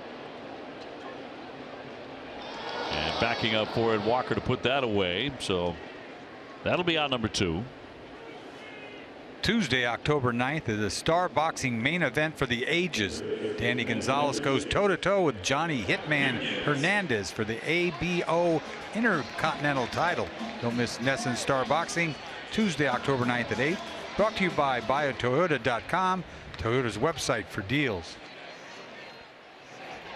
Eduardo Nunez is 1 for 2. Had a scary moment at first on a play at the bag in the first inning when he appeared to twist his right ankle. Chopped, and Voit backing up for that. He'll flip to the pitcher and retire the side, but the Red Sox score 3 more now on top 10-2.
that season, the Red Sox lost to Baltimore 7-6, but they won 95, won the AL East, and will go on to beat the Rays and Tigers in the American League playoffs before taking on St. Louis and winning the World Series in 6 games.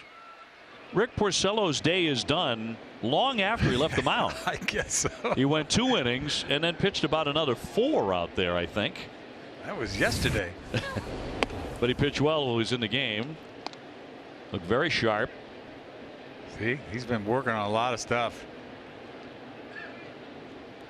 So Eduardo Rodriguez into the contest, and that one popped up by Echeverria. And plenty of room for Mitch Moreland. 1 man gone. Well, TC, the regular season may end today, but your coverage never stops. Never stops, OB. That's exactly right. In fact, tomorrow night at 8 o'clock, we're going to look back on this incredible regular season with Red Sox best of 2018, the best plays, best moments, and then we kick into playoff mode Thursday night at 5:30 before our Bruins coverage. We've got a preview of the first round against either the Yankees or Rays, obviously, and then don't forget, come Friday, 1 hour before, 1 hour after every playoff game, we'll have full coverage here at Fenway Park, then back in studio when they're on the road. So just because you guys are hanging up the mics now that the regular season is over, we are still going to be hard at work, OB. Well, I know you are. I know you never stop, TC. I'm not sure you ever actually sleep, but you're looking forward to this because I know how much you love postseason play. And it is true. We watch the ratings. I mean, Red Sox fans go right back to Nesson to hear what our guys want to say about the game. Yeah, they absolutely have over the years. There'll be no doubt about that. And we've kind of built a pretty good tradition of our playoff coverage. The great thing is we bring as much interview sound as we can from the clubhouse and the podium. When somebody sits down to talk, we go to it live. So you'll see the games, obviously, on the networks. But then as soon as those games are over, you come on back to Nesson. We'll take you into the clubhouse. Garen Austin will have the interviews on the field and in the clubhouse. We'll have the podium.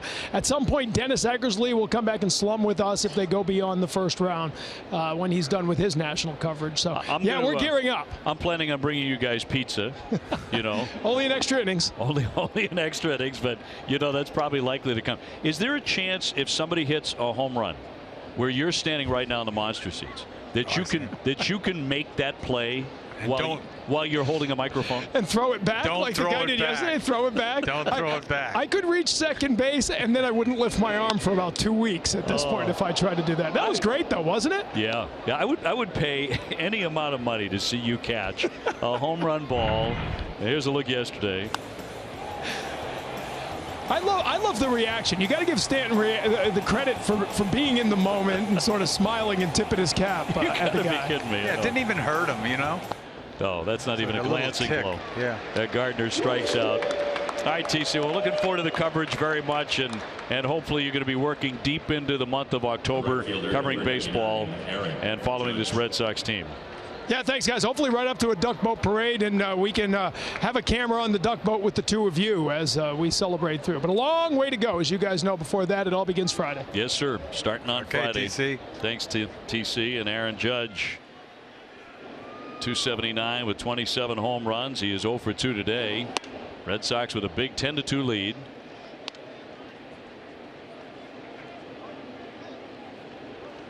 Red Sox have made several changes, not just Erod on the hill. Boy, Erod looks good so far this inning. Rockhold over in right as he's been moving around. Jackie Bradley in center where he started. Swihart in left. That means Zue Lin has gone to short.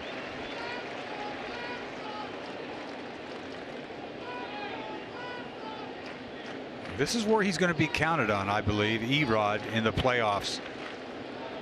Who knows what? 1 inning, 2 inning, 3 innings, you never know, but they're going to need him.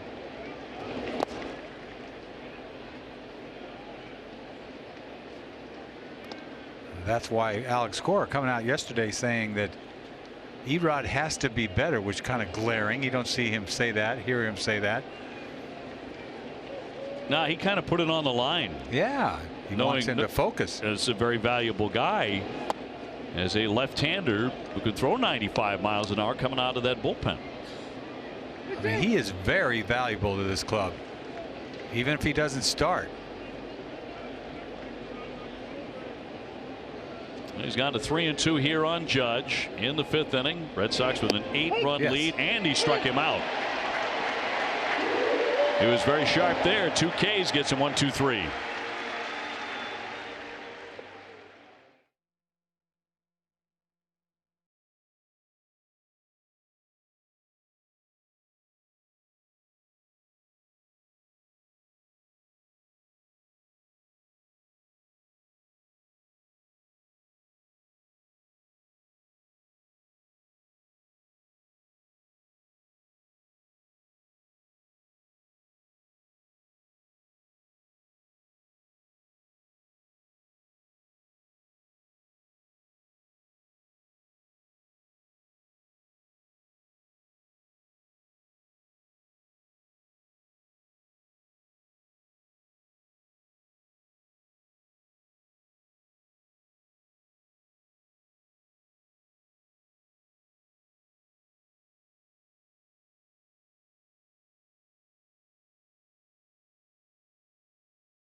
Big at Nissan's Take Home a Titan Truck Month event.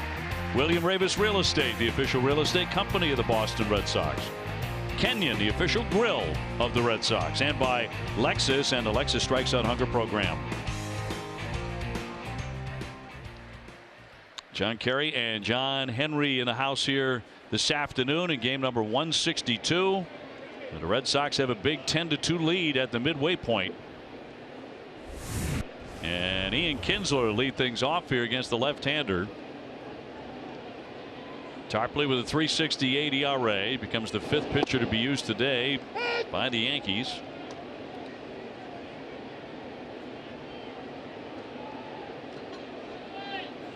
Kinsler's gone 0 for 2. He did drive in a run with a fielder's choice in the 1st inning. Hard hit, but snagged by Echeverria. Always a good defender. Not a great throw, but out number 1. Tonight at 7:30, tune in to the Ultimate Red Sox Show presented by Sam Adams.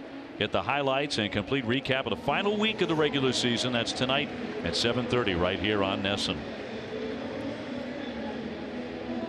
In between innings, the crew was posting some very meaningful scores out there in the National League. Colorado leading Washington 7-0. They're in the 6th inning. The Dodgers are beating up on the Giants 14-0 in the 5th. They both win. They have a 1-game playoff to decide the division. Milwaukee leads Detroit 3-0 there in the 6th inning. The Cubs have now surged in front of the Cardinals 4-2 in the 4th.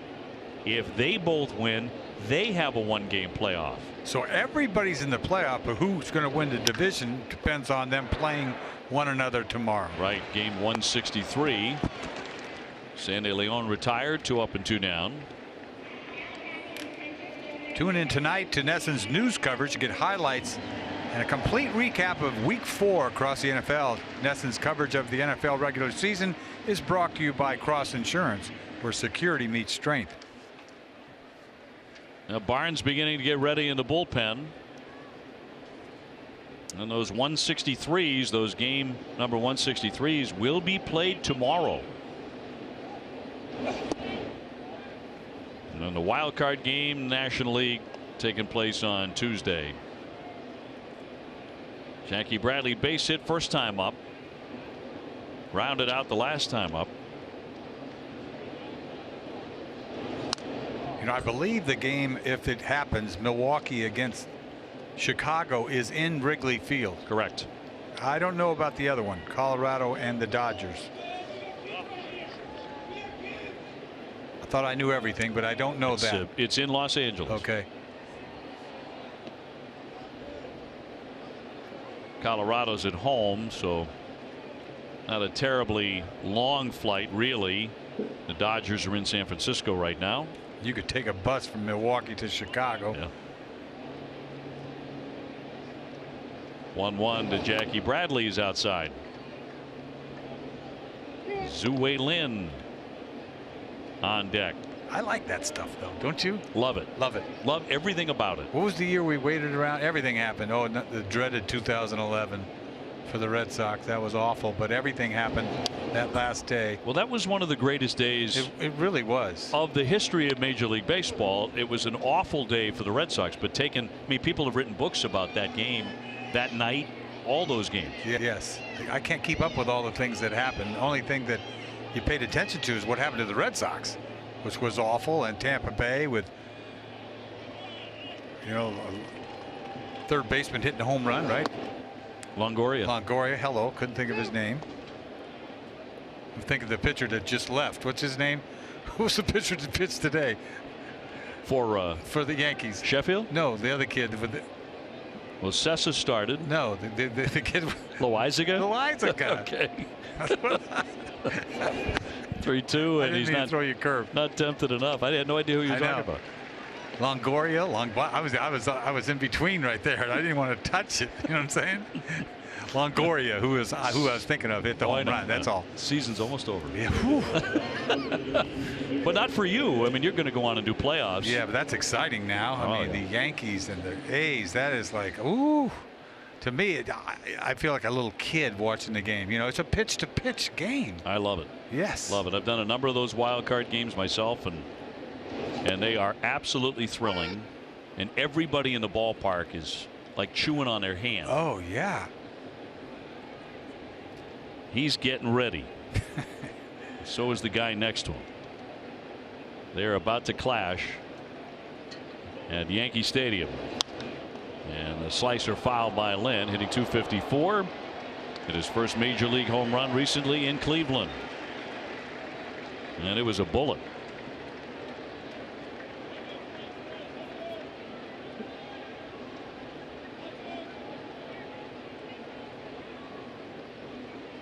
Two strikes on him, two down with Jackie Bradley aboard. And a wave and a miss to get him. Side retired, one man left.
best protection from cyber attacks via email.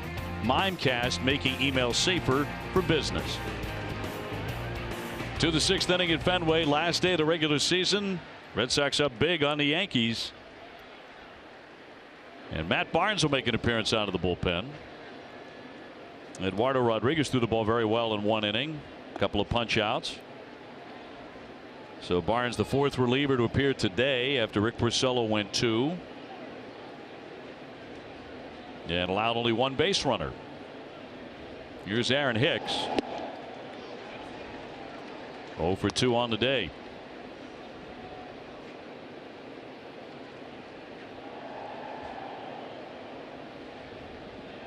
Ten runs on 10 hits for the Sox. 2 runs, only 3 hits, and 3 errors for the Yankees.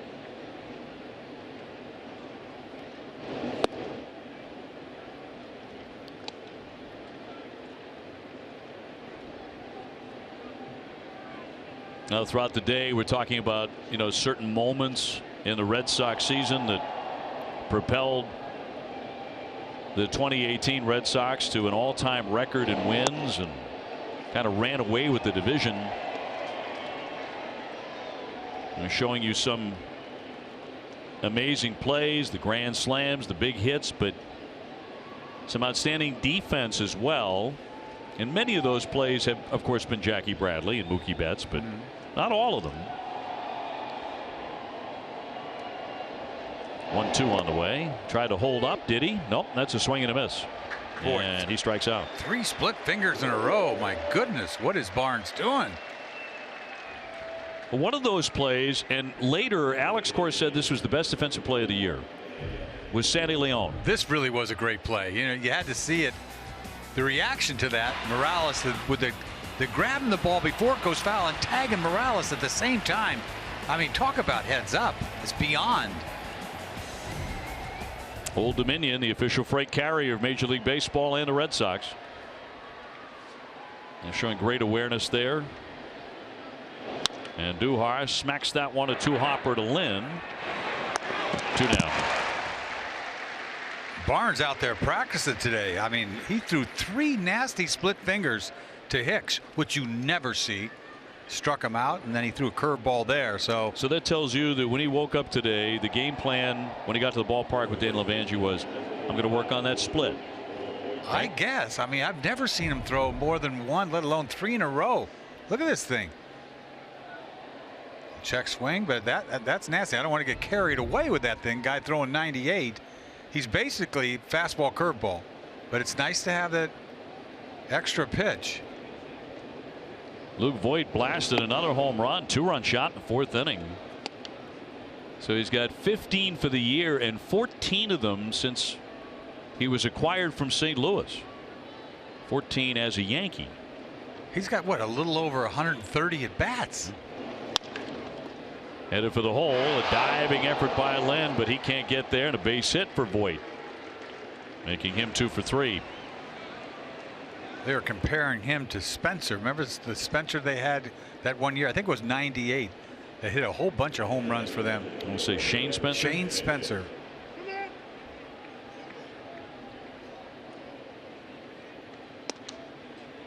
So it will bring up Sanchez. He's walked and he's been hit by a pitch. Red Sox on top 10-2. On a day the Pats rolled past Miami. Had a very nice crowd here this afternoon. A beautiful day. Many of them will be back on Friday for Game 1 of the American League Division Series against the winner of the Yankees and the Oakland A's. We'll find out on Wednesday who they will face.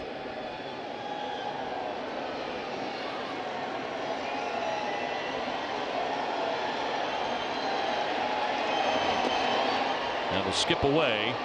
You know, if we see the ball skip away right there, it reminds me of Sanchez at the plate. Gary Sanchez at the plate in a 1-game series like that. Him behind the plate is kind of a frightening thought. It's one thing, you know, it's 5-7 game series, what have you, but you see that split finger again. I mean, what up with that? That's the 4th one we've seen. It gets away from Sandy, but it reminds me of Sanchez catching that one-game playoff, especially with Severino gets in there throwing spiking breaking balls. Sure. With a runner at third. Right. I mean, they're starting, Hap, like they said, but after that. And he drops that one in there for a strike. Curveball.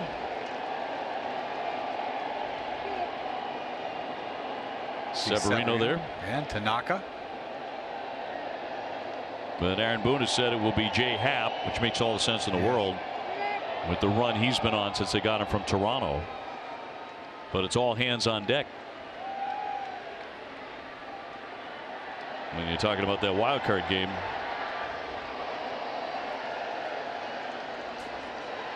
Voit at second with 2 away, and the 2-1 from Barnes.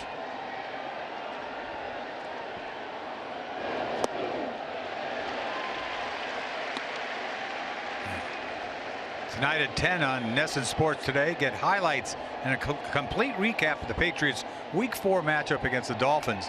NESN Sports Today is presented by People's United Bank, where the technology is as helpful as the people. This one's in the 6th inning, and the Red Sox have a big lead. A lot of good things have already come out of this one today. Kind of feel-good stuff for Red Sox fans. Rick Porcello looked very good, just a couple of innings, but he looked like he was in good shape just to begin with that, as Sanchez is blown away.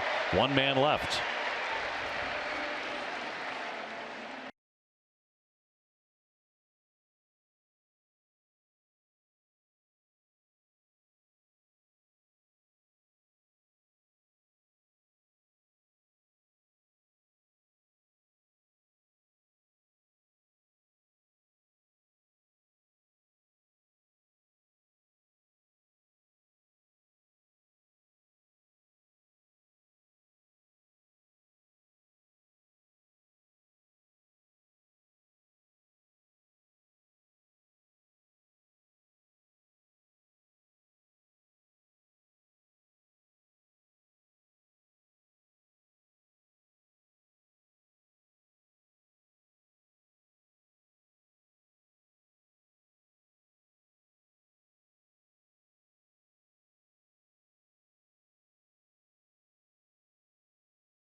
Between these Yankees and the Oakland A's, a lot of similarities here.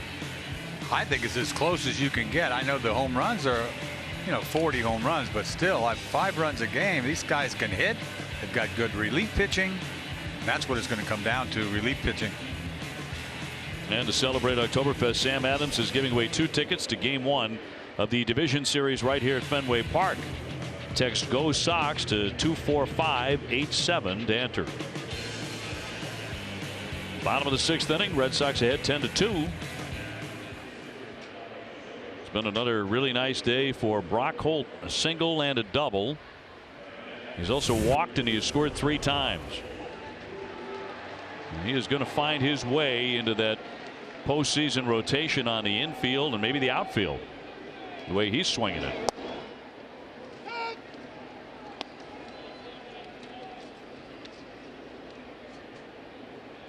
So Brock now with an 11-game hitting streak. 2 for 5 yesterday, 2 more hits today. Yeah, you just wonder where they're going to plug him in. They will find a place for him to play. Yeah, when you're that hot with a bat. I don't know about third base, if that's out of the question. 1-1.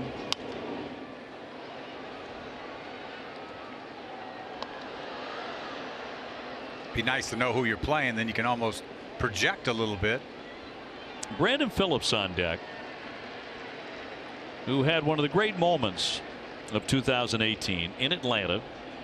A game-winning home run to cap a remarkable comeback when the Red Sox were down 7-1 in the 8th inning. Comeback of the year, I think, as Brock Holt strikes out, 1 away. And just to do that, I'm sure he would say it was worth all the effort to get back to the major leagues this year. And I said it before, I give him all the credit in the world to be on a mission to get to the big leagues. He wanted to be with the Red Sox. That was just it. And he was going to do it come hella high water, I'll tell you, and he did.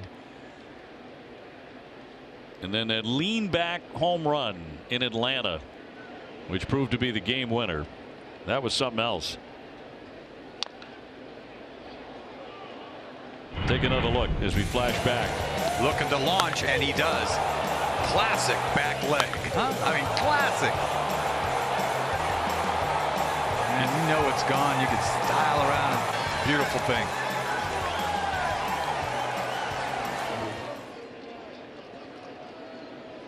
That was a fun day of many. That's how you get friends fast. Yes, in many places. Yeah. Ryan Brazier loosening the pen.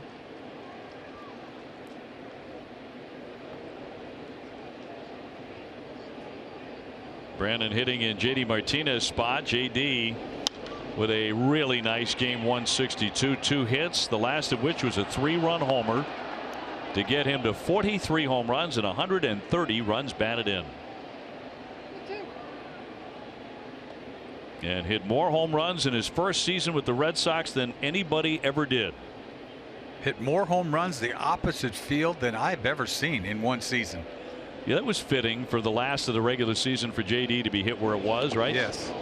Swing and a miss for strike 3, picked up by Sanchez. He'll strike him out. Actually, not Sanchez any longer. So it'll be Swihart coming up.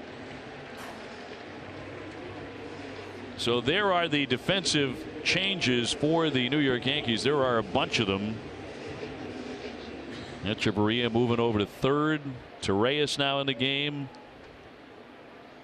And Gardner has moved over to center field. Hicks is out of the ball game. Wade now in right. And in there for a called strike. Well, they've had Walker play everywhere this year for them.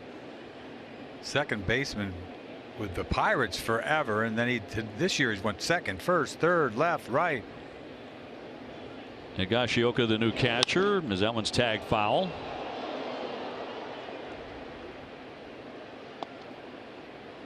Blake batting for the first time today, hitting .232 with 3 home runs.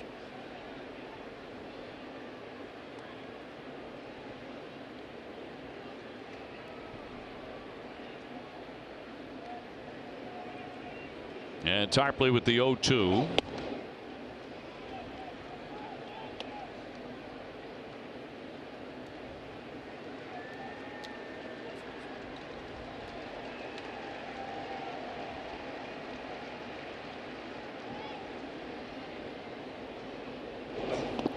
Moreland on deck on the pitch in the dirt, now 2-2.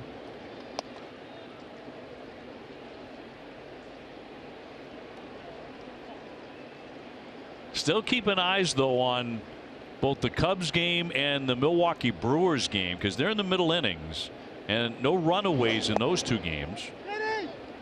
Did not offer. 3-2. But it's all lined up though. It's all lined up for 2 ties in 2 divisions. Amazing to play 162 games and it's not done. Might have 4 teams having to play a game 163. Looking more and more like it.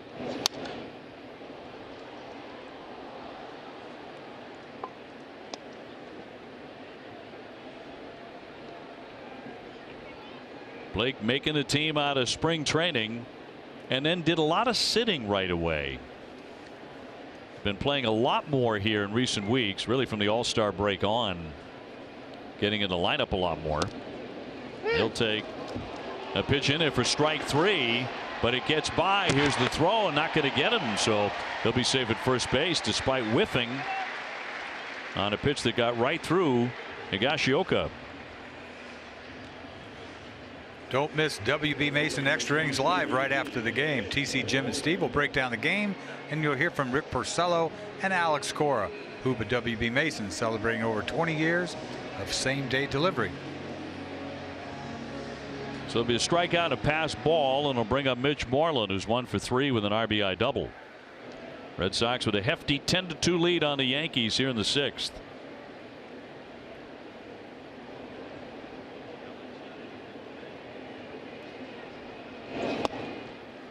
He's having all sorts of trouble catching pitches back there. We were talking about Christian Yelich of the Milwaukee Brewers, who's really become a star. Could very well be the MVP and had a chance going into play today to actually win the Triple Crown in the National League. He was 2 RBIs away from tying for the top spot. He's 0 for 2 today. He has not driven in a run.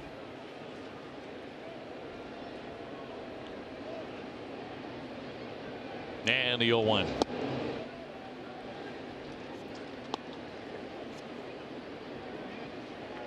Meanwhile, the Baltimore Orioles on the other side of that coin have a 4-0 lead on Houston in the 8th inning in an effort to avoid 116 losses. Obi, and following the season that Christian Yelich has been having, it was pretty cool to see that his brother, who just returned home from the Marines, got his first chance to see his brother play in the majors the other day. Yeah, I saw that story. Isn't that a great story? Absolutely. And I'm sure you can certainly identify having your son having served overseas as well. Yeah, but he didn't come into the booth to watch me broadcast. Well, he needs to. He needs to. Here's the 2-1. And up and in. 2 balls and 1 strike. Yeah, Yelich just having an amazing year, powering a really fun team, too, in Milwaukee. Oh, it is. And I tell you what, that to me, they light it up. Their bullpen. Their bullpen is special, as good as anybody's. 3-1 to Mitch Moreland, and a strike. One of several who has launched a grand slam this year. Red Sox have done it 10 times after 0 last year.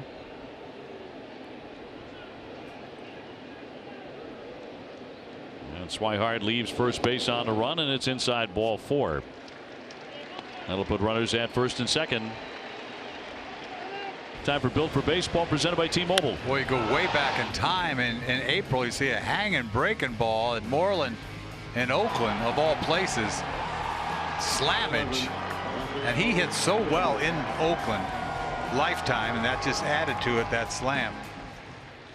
Sam Travis will run for Mitch Moreland, who had a double and a walk today. So Sam entering the ball game, and here comes Aaron Boone.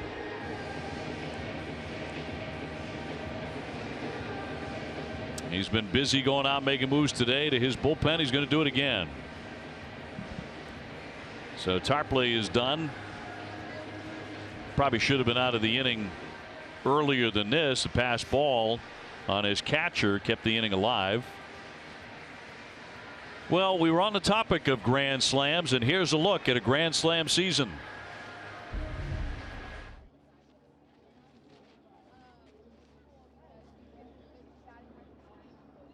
High fly ball left field, way out of here. A grand slam for the X-Man.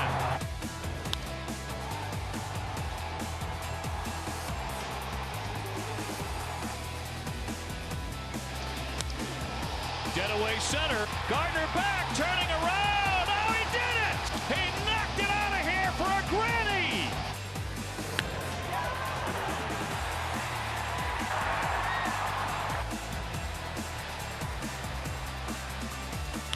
There's a high fly ball right field. Piscotty back, turning around. Gone! Grand slam! High fly ball, he jumped all over it. Down the left field line, into the corner. See you later!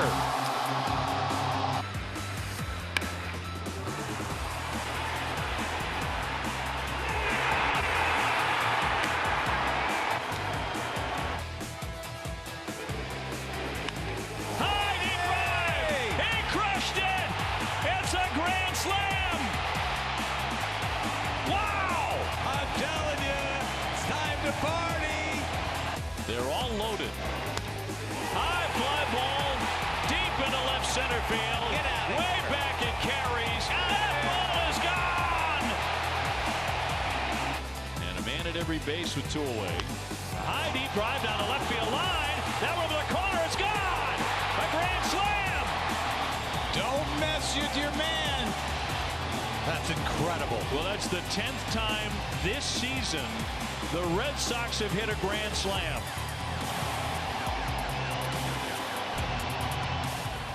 Well, that was after not a single one all of last season. Of course, a much more dangerous offensive team with J.D. Martinez and some individual years not to be forgotten anytime soon. A.J. Cole coming out of the bullpen, the slender right-hander. Red Sox have runners at first and second, 2 down, with a 10-2 lead over New York. Now there was a scoring change on the play at first base involving Eduardo Nunez and Luis Cessa. Originally, that was a fielder's choice and an error. They have now given Nunez a base hit on it. The error stands as well, so he's 2 for 3. Yeah, at least he got something out of hurting his ankle. That was a weird play. Disaster written all over it as it unfolded there in the first inning. And how often do these plays? It's first base where disaster is looming, you can right? see it coming, though. You see, that's a tough throw there by Voit. He throws it behind him, and then everything, all the disaster set in with the foot and the twistedness and the ball out of the glove and Cessa out of the game. Yeah, he left after that play. Oh, the Red Sox were really knocking him around. Sox scored 4 runs, 4 hits in the first inning. Jumped all over him. Wasn't pretty.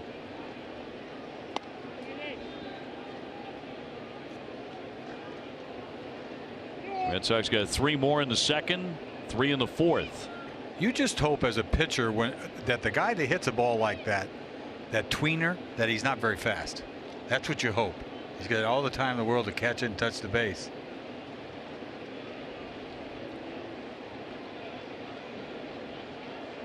Well, Sox with a couple of big bombs today. J.D. Martinez and Xander Bogaerts have both hit it out. Pumped in there at 94.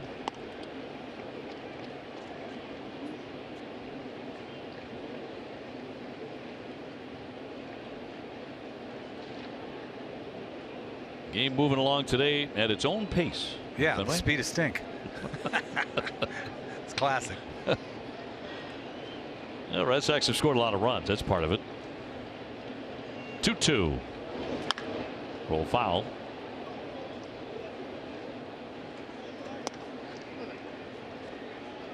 Well, in terms of actual games, Fenway will be a pretty quiet place from now after this one's done until Friday. It's going to be very interesting to see how Alex Cora keeps the Red Sox fresh and maintains an edge heading into game 1, isn't it? That's a tough job. It really is. You got to keep all those arms fresh, ready. And then how do you keep your timing? I mean, it's one thing taking, batting practice. You got to have live pitching. You just have to. I don't know if they're going to play an inter squad game, whatever that is. I don't know. He kind of poo-pooed it, laughed at it a little bit, but they're going to do something.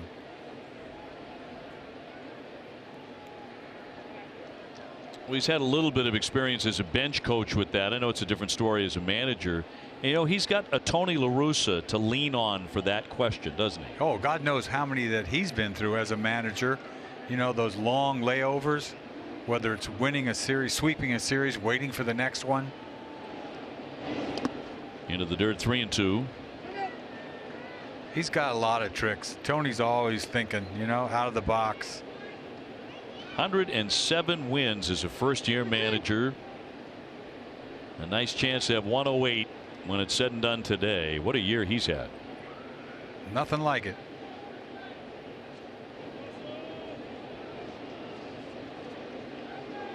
He's earned the respect of the media here in Boston, which is no easy thing. I agree. 1 million people a night manage the Boston Red Sox. And is outside for ball 4 and is going to load up the bases. MLB at Bat is the #1 app to follow the Red Sox as they prepare for the postseason. Download MLB at Bat today. And Aaron Boone, a rookie manager with 100 wins. Well, Devers is going to run for Nunez as the Red Sox have a chance for another grand slam. Good to see Nunez bounce back as he did. After the play at first base, he came back and singled and took ball 4.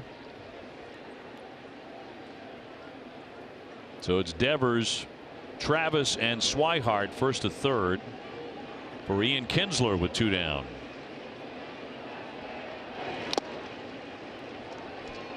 "11 grand slams is the Red Sox all-time record in a single season. They're 1 away from that. 1 away from tying it.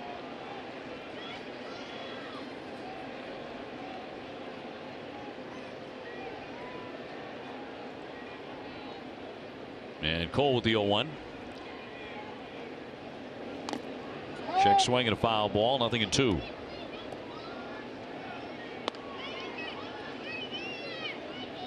Sandy Leon would be next. Get some last pictures.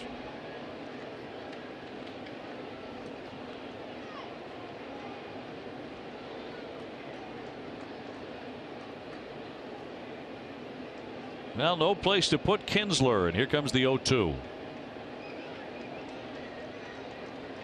Eventually.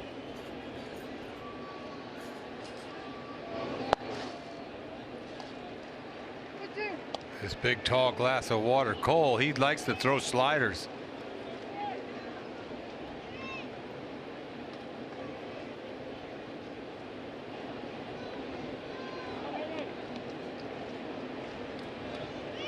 Well, the Cubs have opened up an 8-2 lead on St. Louis, and Milwaukee leading the Tigers 4-0. High fly ball left center field. Backing up is Gardner, though, and into the gap he pulls it down. Red Sox leave him loaded.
No purchase necessary. It ends October 15th or while supplies last. For game piece and official rules, just visit sippeelwin.com. Devers will now play third base with Nunez out for the rest of the day. Not the only change. Phillips in at second. And Sam Travis at first base. And the new pitcher is Ryan Brazier, who has become one of the most relied upon guys in Alex Cora's bullpen. And is going to be going further. Real important guy in their bullpen. Torres with a high fly into left field, but Swihart underneath. And one out in the seventh. Our custom suits are designed by Joseph Abboud and made in America using only the finest Italian fabrics and available at Men's Warehouse. Text NESN1 to 66960 to receive $100 off your next Joseph Abboud custom suit purchase at Men's Warehouse. Data rates may apply.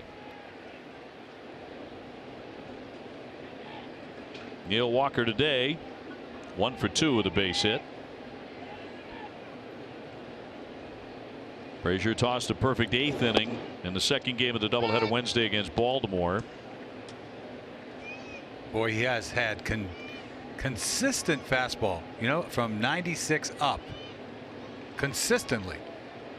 One thing you really have to like about Ryan Brazier is he doesn't walk anybody. Yes, love that. Here, how about that changeup? Well, it's a two-seamer. That, to me, he took a lot off. And come playoff time, you love that. No ball fours. He puts that thing like it's not a split finger. It's weird. What do you call it? I don't know. It's I'd have to show you. Kind of a thing. Yeah.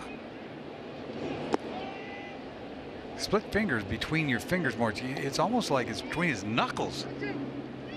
I don't even know how you could spread your knuckles that far. You see what I mean? It's you know it's a fork ball is what it is. But he throws it hard, 90 miles an hour.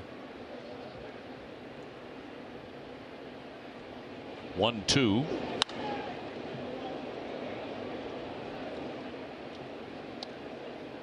But he, to me, is one of the biggest surprises of the season out of the pitching staff, without a doubt. It really came out of nowhere. And Alex Cora told the story when he was first brought up that, hey, we've known about this guy for a long time, but we brought him in late in spring training games when all the regulars had already left. So even his own teammates really weren't aware that he threw this hard. Did he hold up? He did.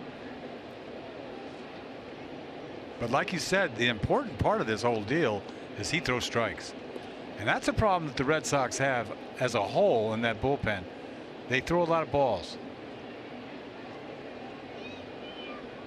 And it comes back to bite you in the playoffs now. Overshift around to the right here on Walker. Again, looked to check, and he did. 3-2. And Echeverria on deck. Red Sox have lost 3 in a row. They're the only team in the majors who have not lost 4 in a row all season. So right now in very good shape to stay away from that, from a 4th straight defeat. And that's going to be ball 4. Like we said, all he does is throw strikes. So Walker is on.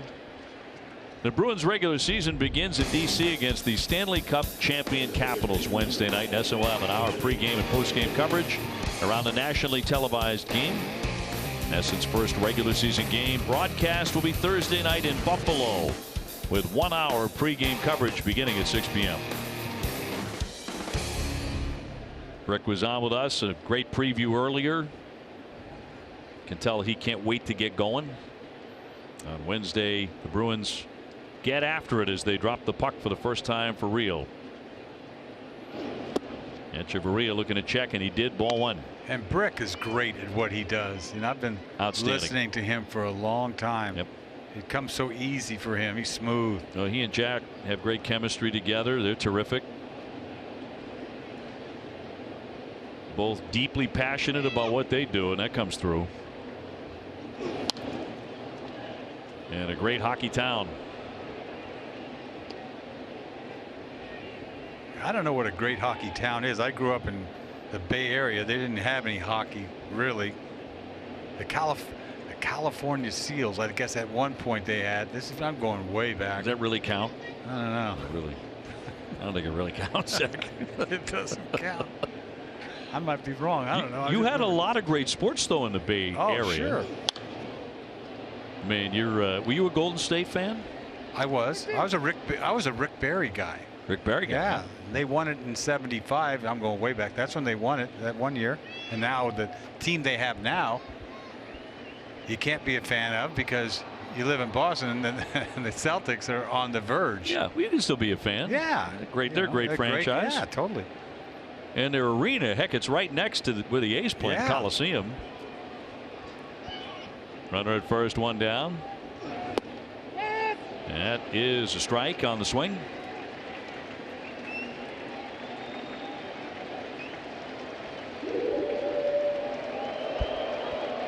So Echeverria strikes out and 2 down.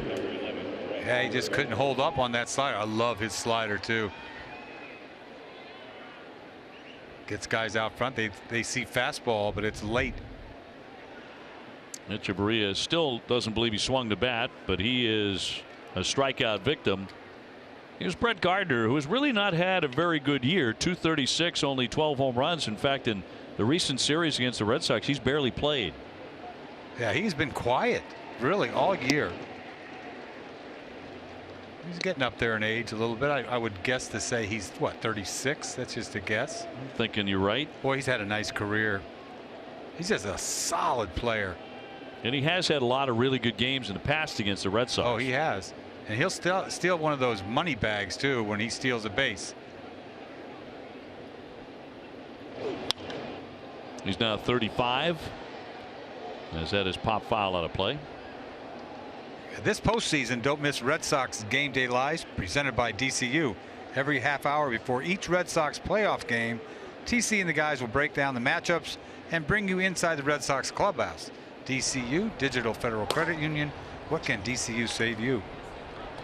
Drew Pomeranz loosening in the bullpen. I feel like we see him every day, Pomeranz.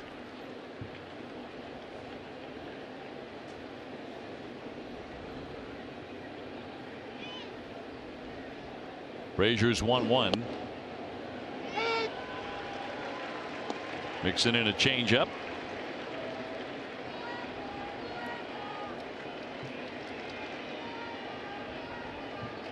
Boy, he's practicing his changeup too, just like Barnes. Barnes with the split. Yeah. I guess this is the time to do it.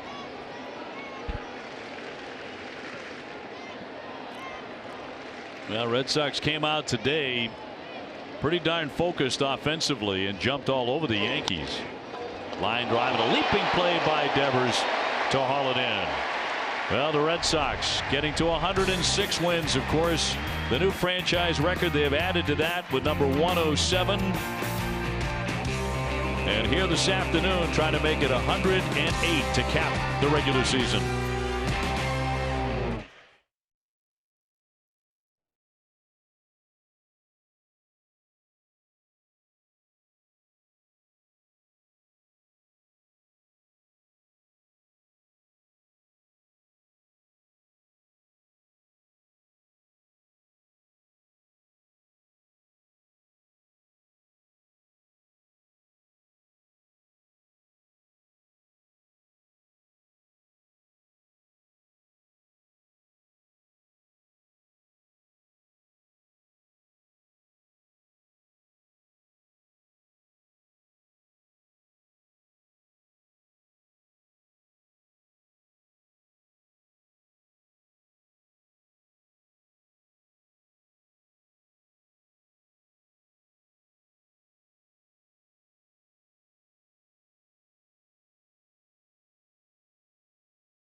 by Forbes.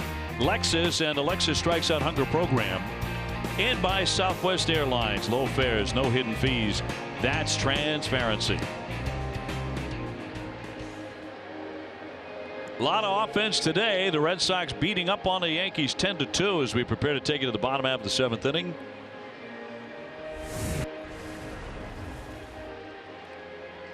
And the Red Sox to bring up Sandy Leon to lead things off here.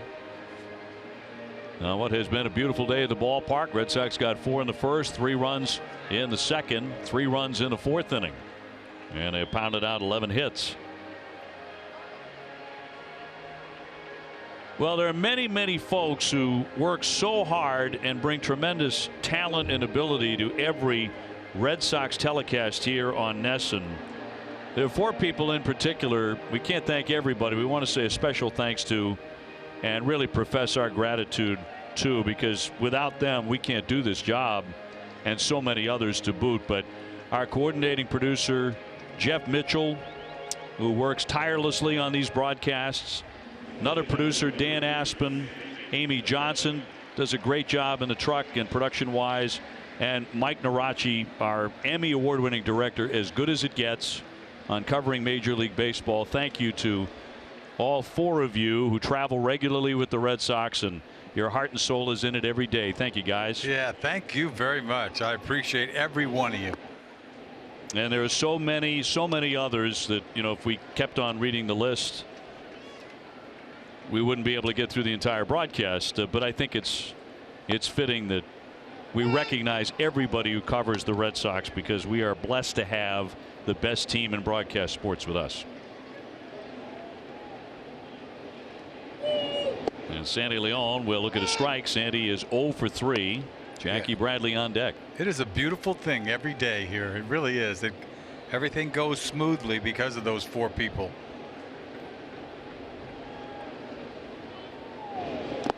And the swing and a miss, and foul tipped it. So Sandy's still alive, facing Cole here in the bottom half of the 7th inning. And I can't tell you how wonderful it was to have our great friend, your great friend, Jerry Remy, in the booth with us just for an inning the other day, but looking so well and sounding great. And sounding so very hopeful about his future, health-wise and broadcast-wise, and we miss the Rem Dog very, very much. Yeah, and he'll be back. He will be back. Pop up to short right. Wade charging. He's got it. Jerry the other night, of course, within about a minute, he cracked us up. I said, "You're looking really good." And he said, "I don't know how to tell you this, but I'm a really good-looking guy." That's where he needs to be. This is his life, you know. It's been his life a long, long time. Over 30 years. Nick, you've done a terrific job stepping in, working more games than anticipated. It's really been an honor to be with you every night. Thank you. Thank you. Great work. I enjoyed it. I really did. When you win, it helps, huh? Boy, isn't that the truth? I mean, please. Now, ratings this season have been through the roof, so we thank you, our viewers, for being with us every day and night, all summer long, spring, summer, and now into the fall, and watching the Red Sox and taking the Sox into your living rooms, into your homes, in the numbers that you have. And winning is a magic thing. Well, this place is passionate. It plays right to my passion, you know. That's why I love being here, love doing this, and being involved. Can't throw anymore. What else are you going to do? 1-2. It really has been a magic carpet ride of a season. Getting out of the gate, what, 17-2? Yes. Lost the first game of the season. Lost the first one at Tampa Bay. Little panic piece right from Jump Street, huh? Yeah, Alex Cora right away, bang. He's got to start talking about how to manage a bullpen. I mean, really, I mean, that is as bad as it gets. And then 17-2, you know. And everybody anticipated, I know I did, you did, we anticipated a very tight race with the Yankees, which was true for a while, but not for a very long time. That one ripped deep to right field. Wade racing to the track, can't get it. It takes a hop up into the stands for a double. A good day for Jackie Bradley. He has 2 hits, and he's hot going into postseason play. Yes, he is. Here goes Jackie again. Came close to hitting this ball out of the ballpark. Lifted a little bit more, but he'll take that double. Little spinner, little slider that doesn't do much, right in his happy zone. Just couldn't lift it quite enough to hit it out of here, but he smoked it. Wade just cannot get there, runs out of time. Yeah, then goes skipping like a stone on a pond up into the stands for 2 bases. So that'll bring up Zue Lin with a man at second and 1 down.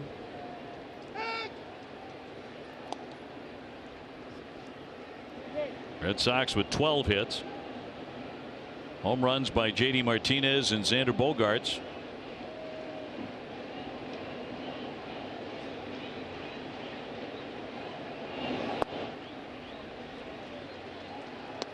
If you're an educator in New England and want supplemental math material for your classroom, visit the all-new Red Sox math program, Wally's Math Academy. Visit redsox.com/Wally's Math Academy or email Wally's Math Academy at redsox.com for more info.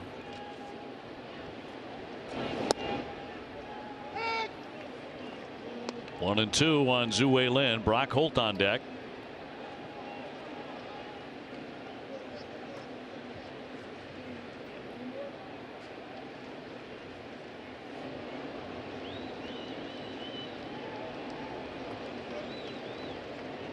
One man away, and a number off the end of the bat, foul.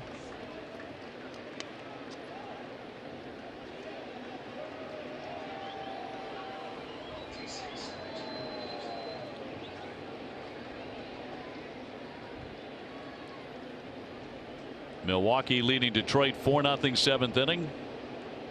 Colorado leading Washington 7-0 in the 7th.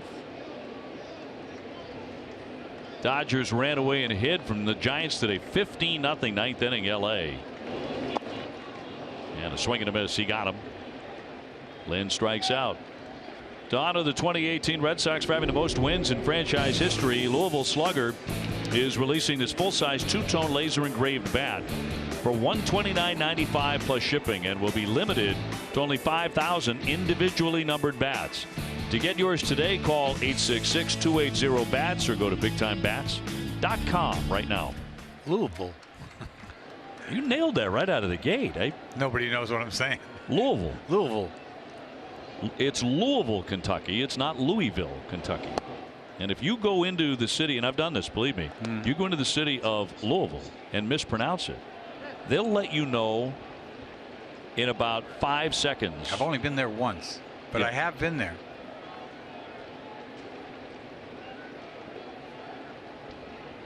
Brock Holt with a single, a double, a walk. He scored 3 times today.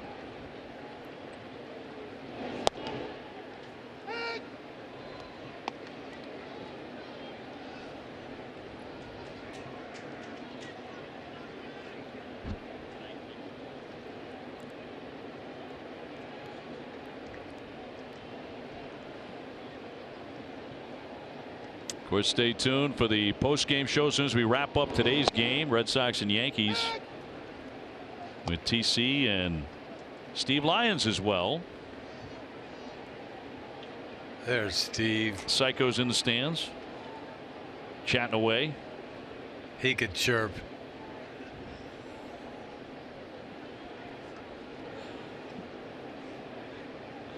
One, two. Fouled at the plate. Well, the Dodgers have won their game. Boy, now the Rockies are up 11-0. Well, there's the sign for 108. That's the mission today. Red Sox trying to wrap up this historic season with 108. Red Sox were serious today offensively. They were right from the get-go. First inning, I mean, zoned. Swung at that pitch in the dirt. Down he goes, strike 3. Well, it began with a Mookie Betts base hit, and the Red Sox got 4 right away. End of 7, 10-2.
And Obiek, as you guys were talking about a little earlier, Xander Bogaerts is quietly having a great season. I was talking with him a little while ago, and he said there's not really one thing he can pinpoint that's been different besides his health, but a lot of it has to do with the confidence that Alex Cora has in him.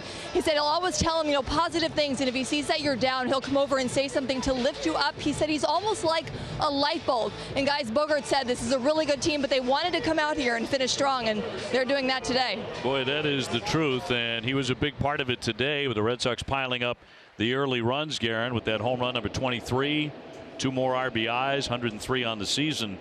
Do you realize that he is 9th in the American League in slugging percentage, 7th in OPS, and he's in the top 10 in a lot of categories? And a year ago, 2 years ago, necessarily you wouldn't have thought that about Xander Bogaerts, but he's become a slugger. Well, I tell you, I thought he was going to be special, and he is now. I just didn't know quite what exactly it would end up looking like, and I think this is the end product. If he can do this going forward, this guy is a special player. Torres the batter here as we're on to the 8th inning. For me, I would say as Pomeranz is on the hill to take on the Yankees in the 8th, I would say that because he's become a guy who looks to drive the ball, particularly with men on base and in scoring position. In past years, he would have been content to take that pitch out to right field for a base hit. Yeah, we saw it. We saw it the year he flirted with what, 325, whatever. I mean, he was the all-star shortstop at that time. That was the type of hitter he was. Yep. And we saw that occasional power, but we've just seen more of it. And you talk about slugging with runners in scoring position. That's where he leads the world, doesn't he? Well, Tim Hires on your far right there, the Red Sox hitting coach, his first year, and I think he's had a profound effect on a lot of these guys. Andy Barquette, of course, the assistant hitting coach, right there in the foreground, and these guys have just done a terrific job. Well, he's a talented kid. He's got great hands. He'll hit balls like flick them. And it's not like he's muscling anything. He's got great hands. He's just a great athlete. Tyler Wade will take a pitch outside. Red Sox ahead 10-2, 8th inning. At the Cancer Center at Beth Israel Deaconess, imagining a world without cancer isn't their dream, it's their job. Go to BIDMC.org/standard of cure. BIDMC, the official hospital of the Boston Red Sox. I think on the other end of the spectrum has certainly been the season that Drew Pomeranz has put up. He just never quite got it together. He was hurt out of spring training once again. That's always been an issue with him on and off. But he was so good last year for so long, and being win 17 games for a club like that and be forgotten. He was 17-6 last year, 3.32 ERA, and he was as reliable as anybody in that rotation. He's going to give you 6 innings, give up a couple runs every time out. Named to the National League All-Star team in 2016, and he'll be a free agent. Do not expect Drew to be a member of the postseason roster, but only 29 years old.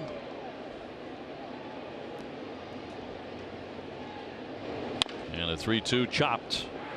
Lynn will glove that. 2 down. This postseason, don't miss Red Sox First Pitch presented by Joseph Abboud. Available at Men's Warehouse. TC and the guys will have an hour of pregame coverage before every postseason game. Don't miss it as this historic Red Sox season moves into the playoffs. There he is. Joseph always looking as cool as the other side of the pillow, right? And he's here all the time. Loves Fenway Park. Duhar doubled in the 4th inning. He's 1 for 3.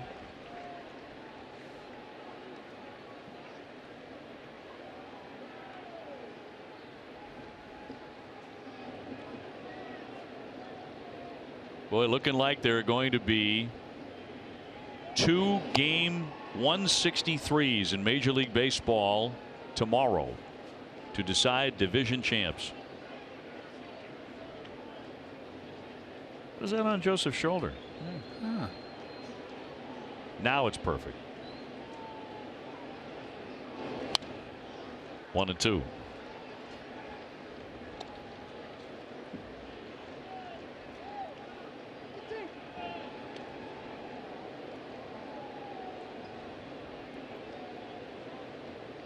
Only 4 Yankee hits all day, and Duhar has 1. He was aboard when Voit hammered another home run. He was going for the downs there, but that's a good inning for Pomerantz. 1-2-3 they go.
Presented by Rodenizer Plumbing, Heating, AC, and Electric. TC, Jim, and Steve highlighted Xander on the Rodenizer Heat Zone is hot.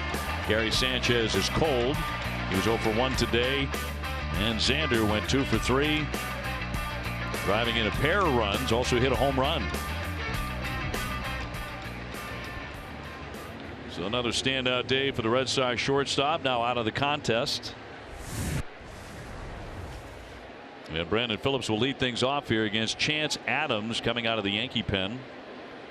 Bottom half of the 8th inning in game 162. 10-2 Boston.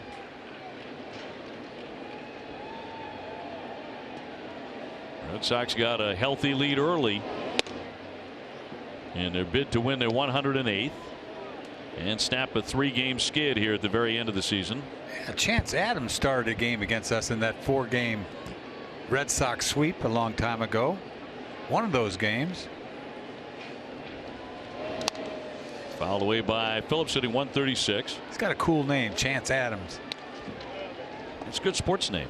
Yeah. CVS Health is investing $50 million over 5 years to extend their commitment to helping people lead tobacco-free lives. You can learn more at cvshealth.com/be-the-first. Went to hold up, and he did. And looking to get in some work right before the postseason. Craig Kimbrell loosening in the pen.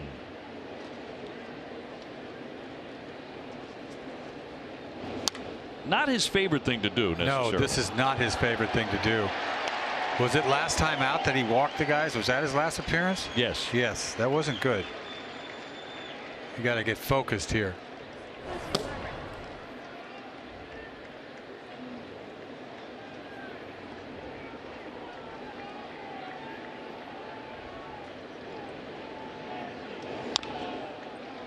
You talked about that early August sweep by the Red Sox of the Yankees here at Fenway Park. What a turning point that was. The Red Sox had a decent lead. They were up 5.5 in the division at that time and sent the Yankees out of here 9.5 back. 15-7, 4-1, 4-1, and then 5-4 in 10 innings. That 15-7 game was that 8-run second inning, wasn't it? High deep drive to center. Gardner back, and he has room to make the play.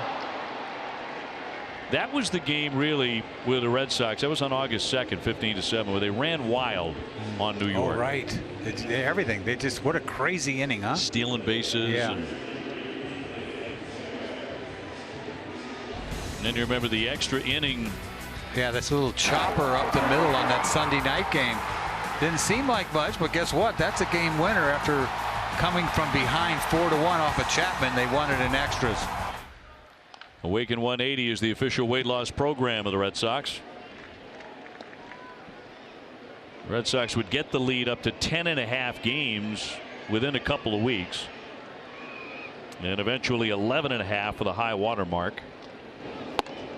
What they did, they blew them out, and then they had back-to-back games that were pearls. You know, one by Porcello and the other by Evaldi. That's what happened. Yes. And then Price pitched the Sunday game. They're losing 4-1. Chapman blew it in the 9th, and they won it in the 10th or whatever. 1-2 on Blake Swihart, bottom of the 8th. Never really looked back. That's true.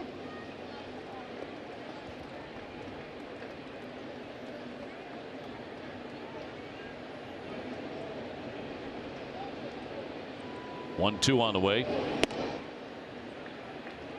Red Sox with a victory here today would take the season series from the Yankees.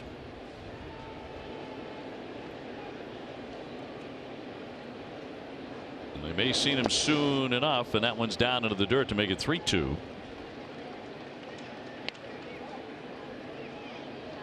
Don't remember a whole lot of nail biters in this series in these 19 games. You Not know? many, yeah. Not many.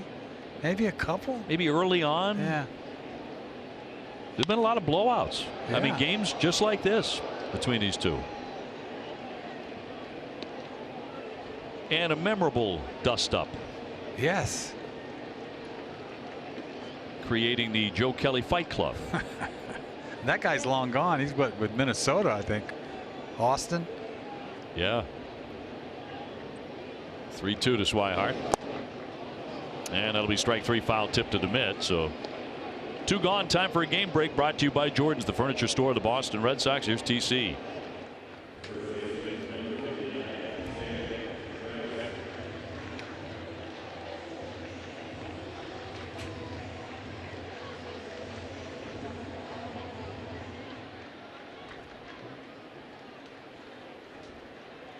TC, looking forward to that. Thank you very much. That has been a crazy final day, not necessarily here at Fenway Park, but in several other cities in the National League. Boy, we're going to watch some baseball tomorrow, huh? Oh, yeah.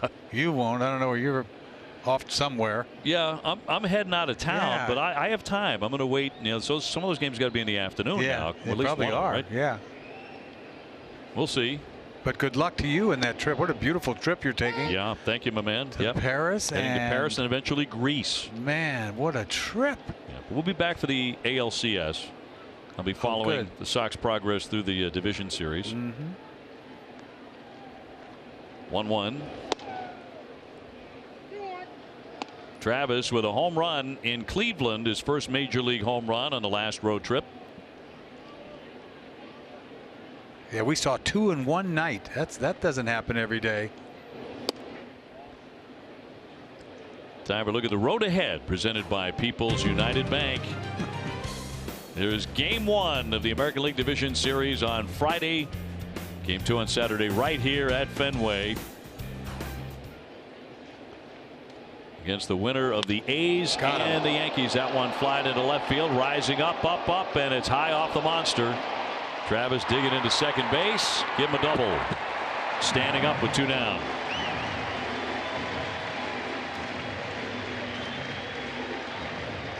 Red Sox with 13 hits today. I thought he got it too. Look at that. That's a spinner, I think. Didn't really do much, and he got it. I thought he got it. You just dropped that bat, and you think it's gone, and where does it go? Like halfway up? Oh, I think a little higher than that. Yeah, if he's surprised, I mean, come on. You got to lift it. So Rafael Devers, who's been swinging a good one. 21 home runs for the youngster. Batting for the first time today. Red Sox ahead 10-2 in the 8th.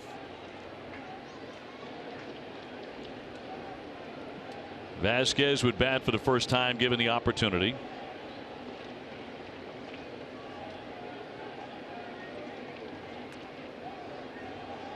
Kimbrel getting ready in the bullpen. And snapped in for a strike.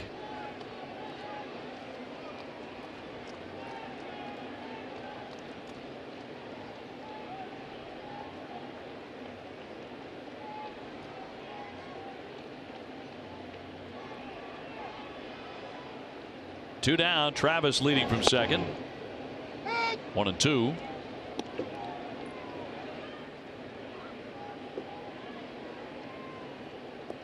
Boy, what a gorgeous day to wrap up the regular season here at Fenway. Red Sox can finish up with 57 wins at home as that one has popped up. And that one on top of the netting. Red Sox would finish at 57-24 if they wrap this one up today at home. 51-30 on the road.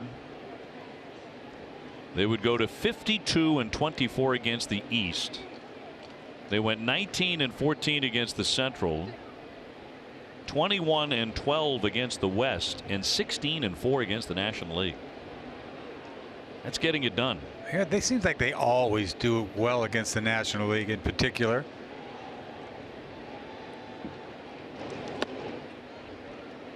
You don't do a whole lot wrong when you win 108 games. That's the lesson. Exactly right. Dave Dombrowski getting ready for postseason play once again. Dave guided the 1997 Marlins in just their 5th year to a world championship. And a big swing and a miss. Down goes Devers. 1 man left.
Get up to 60 months equal payments with no interest. Savings like this won't last, so shop now.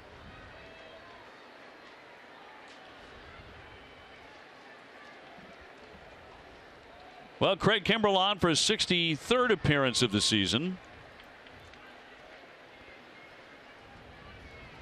With the Red Sox with a big lead, 10-2 to the 9th inning. As he gets in one last inning before postseason play. Luke Voigt today with a 2-run homer to base hit. He's gone 2 for 3.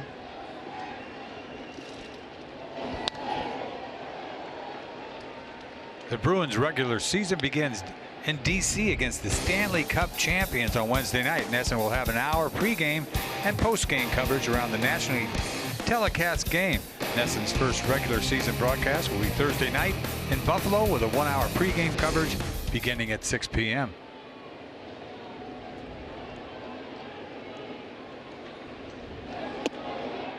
High and tight at 98. 1 ball, 1 strike.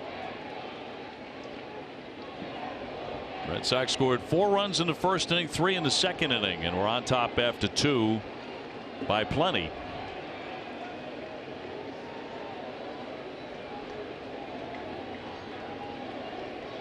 Sox have used 8 different pitchers today. Rick Porcello went the first couple of innings, looked very sharp, and then went out to the bullpen, and he looked like he pitched another 4 or 5 innings out there. Easy.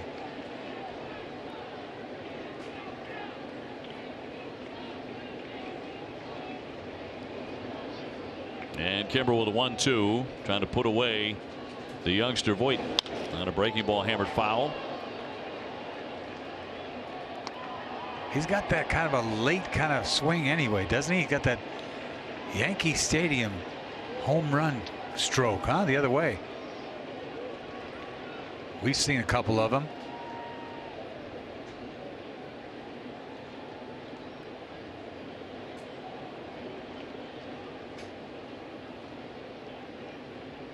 And a 1-2. Tried to bury it on that outside corner, but just missed. I could just imagine all the analysis that's going to go into that one-game playoff. Matchups, spin rates, curveballs. You see the fastball here just misses the outside corner.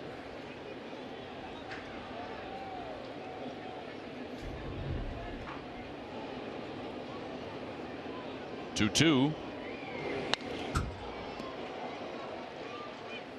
Yep, this is a contest we could see come playoff time very, very soon. These two.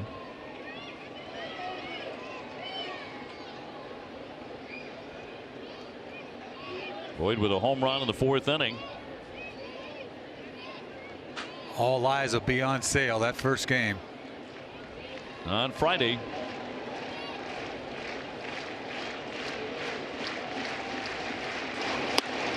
And that's going to get him for strike 3. Boyd didn't think so, but he'll take a seat. 1 away. Well, it wasn't a strike the first time. The second time it is. Game summary brought to you by Xfinity. Yeah, to hit that spot twice, you're going to get it. Sessa only lasted a third of an inning when he departed. Rick Porcello went 2. JD Martinez with 43 home runs, 130 RBIs in his regular season. Dustin Pedroia has talked about returning next year. He's positive he's going to be able to do that. We'll see him in spring training. He had a few words for the ball club, and the Red Sox got to 106 wins the other night about how special he feels this Red Sox edition is. Now they will go out and prove that in October. That's what they're going to have to do. Cut on and missed, and it's 0-2. Boy, that ball is hot right on the corner.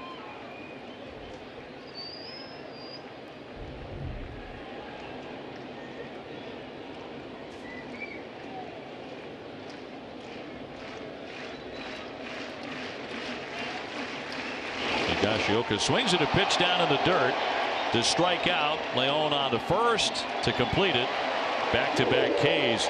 Some news here late today. Mike Scioscia, after 19 years as the manager of the Angels, says he will not return next year. Wow. So there will be an opening. 19 years for the Angels, yes. And won a World Series while he was there. Well, 2 down on back-to-back strikeouts. That'll bring up Torres, who's gone 0 for 2. Already heard Eric Chavez's name for that job. Wow. You know, it's amazing how they pop up, boom, boom, right away.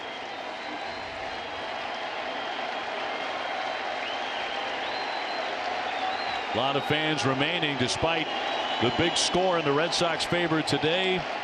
Looking to celebrate the 108th win. And strike 1. It's nice to see Kimbrel locked in like this.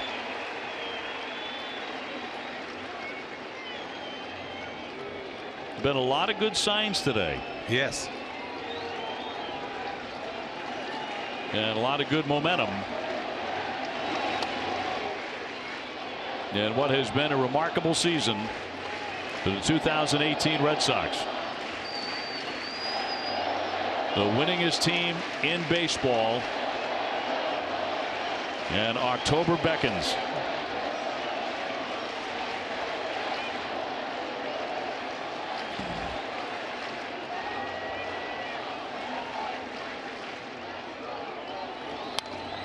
One and 2. Yeah, close this thing out with a punch out.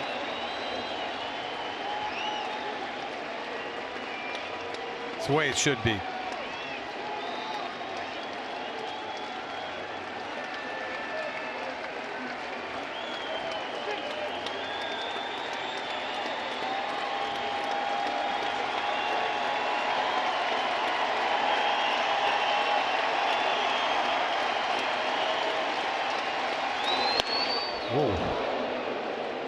Touching 99, 2 and 2. That'll get your attention. I mean to tell you. Now all you have to do is just twist your wrist, and I'm bailing. This ball climbed right up by his head. It wasn't that close, but still, it scared him.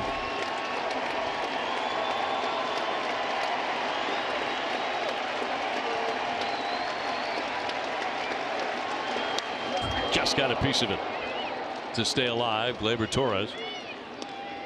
Got to give a guy credit for staying in on a 98-mile-an-hour fastball. I thought he was going to throw a breaking ball.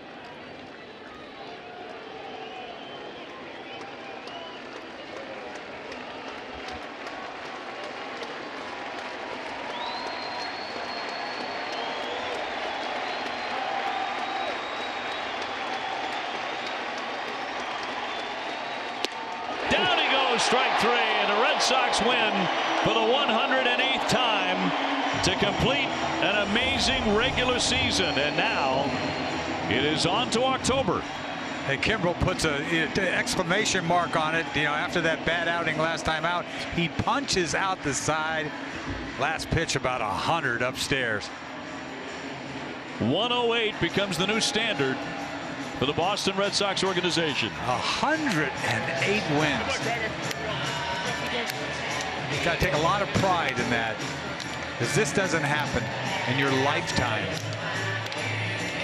And now the second season, as October baseball will get underway for the Red Sox on Friday in Game 1 of the Division Series right here at Fenway Park against the winner of the wild card game between the Yankees and the Oakland A's.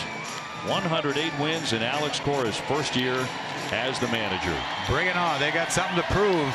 They're not done yet. Well, that wraps it up for the regular season. 162 games in the books.